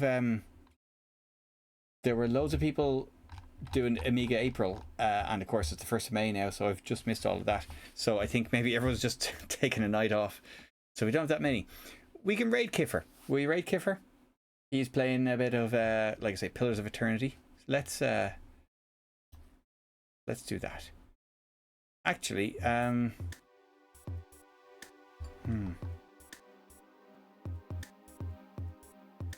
raid him. Okay. Let's go. Let's raid Kiffer. It's been a little while, but Kiffer is a friend of mine from Ireland, from my hometown, and he's a good egg.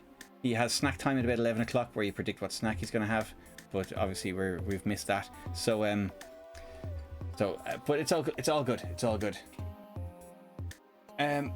So yes, you might find some similarities with his accent and mine.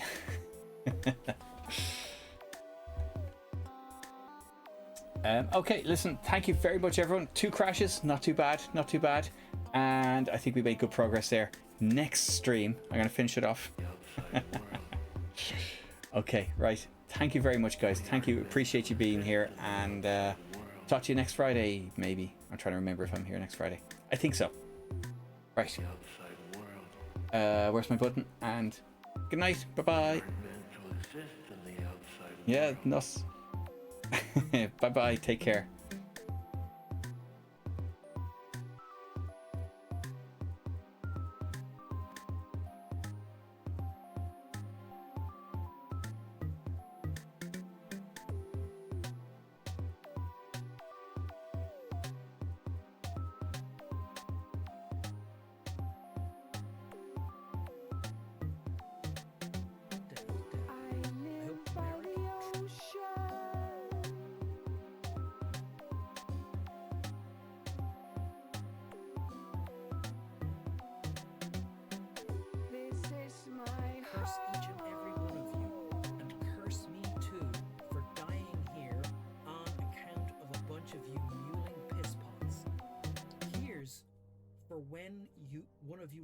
Lizard bastard learns some Adrian.